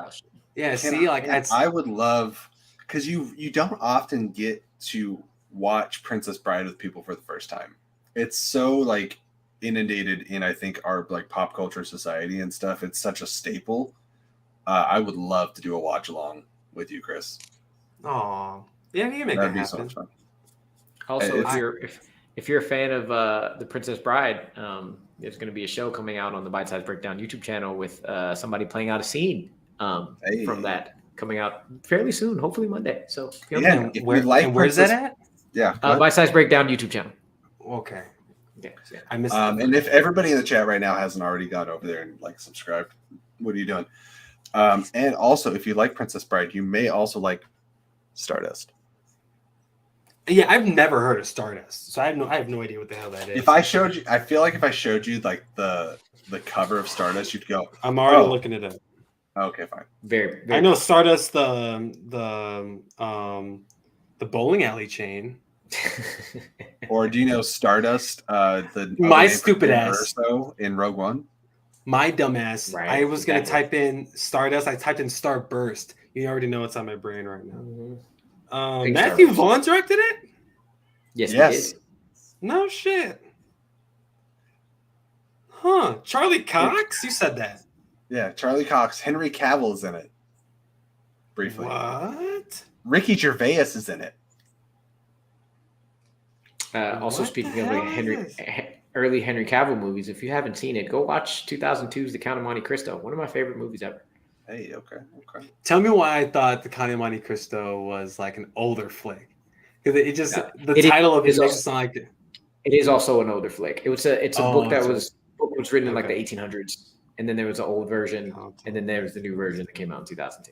Word. Well, gentlemen, if it's okay with you guys, I know it's later for both of you, so you're probably getting ready to call it quits and hit the hay. And I also usually Saturday morning have a show I do with Scott Fox called News and Views, where we talk about whatever the latest is. We'll see how it goes this week because it's been kind of slow, and I don't think either of us really want to talk about Ezra Miller, and that seems to be the headlines most of the time. But I will say, check out our Sandman episode reactions with Sean Wingblade. We got at least 3 of them out now. More to come. I'm getting close to catching up to that, so I'll be watching those hopefully tomorrow. Hey.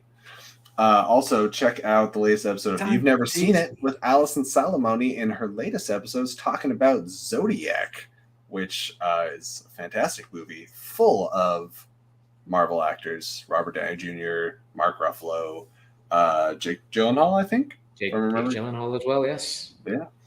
And then, lastly, News and Views tomorrow morning, 9 a.m. And where can everybody find you, gentlemen? Let's, I know bite-sized breakdowns. We'll cover that one more time. But Chris, where can people find you? You can find me currently looking at Princess Bride on Disney Plus. Apparently, I had it in my watch list. So, thinking correctly. Yeah, so I gotta fix that. But you can follow me on Twitter at the letter C Anthony Lopez. I share a lot of the things I do on my Twitter. So go ahead and check me out there. I podcast, and I podcast. So just check me out on Twitter. I share every little thing I do. And if you really want to check me out and my podcast, it's For Chris's Sake, FORCHRIS''SAKE. Take a little bit of a break because I had the ick and I couldn't talk for a week.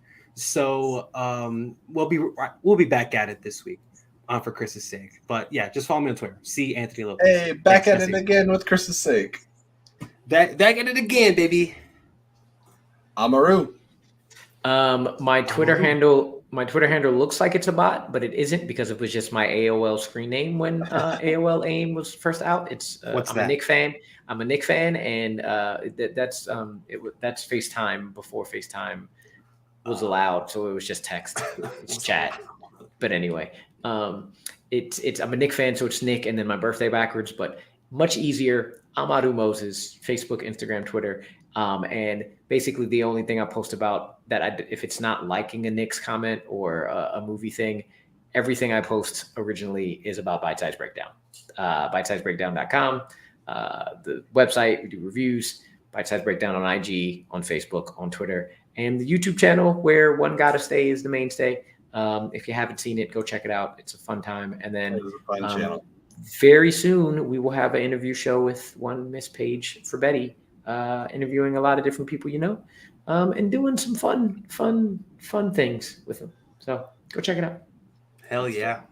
You guys can find me on Twitter over on this side at Jesse Swift, and that's basically the Flick and Reel Twitter page, and all the good stuff's on there. You can follow us also here on YouTube by subscribing and hit the little bell icon. Make sure you like all the videos. We're starting to really show some growth, and that's exciting. And we also just recently made the TikTok page that used to be mine is now Flick and Reel. There's about 8,000 followers over there, so go over and be part of that. Yeah. Post a lot of movie opinions and short stories and things like that. And today there's a video of a cricket that wouldn't get off my mirror windshield.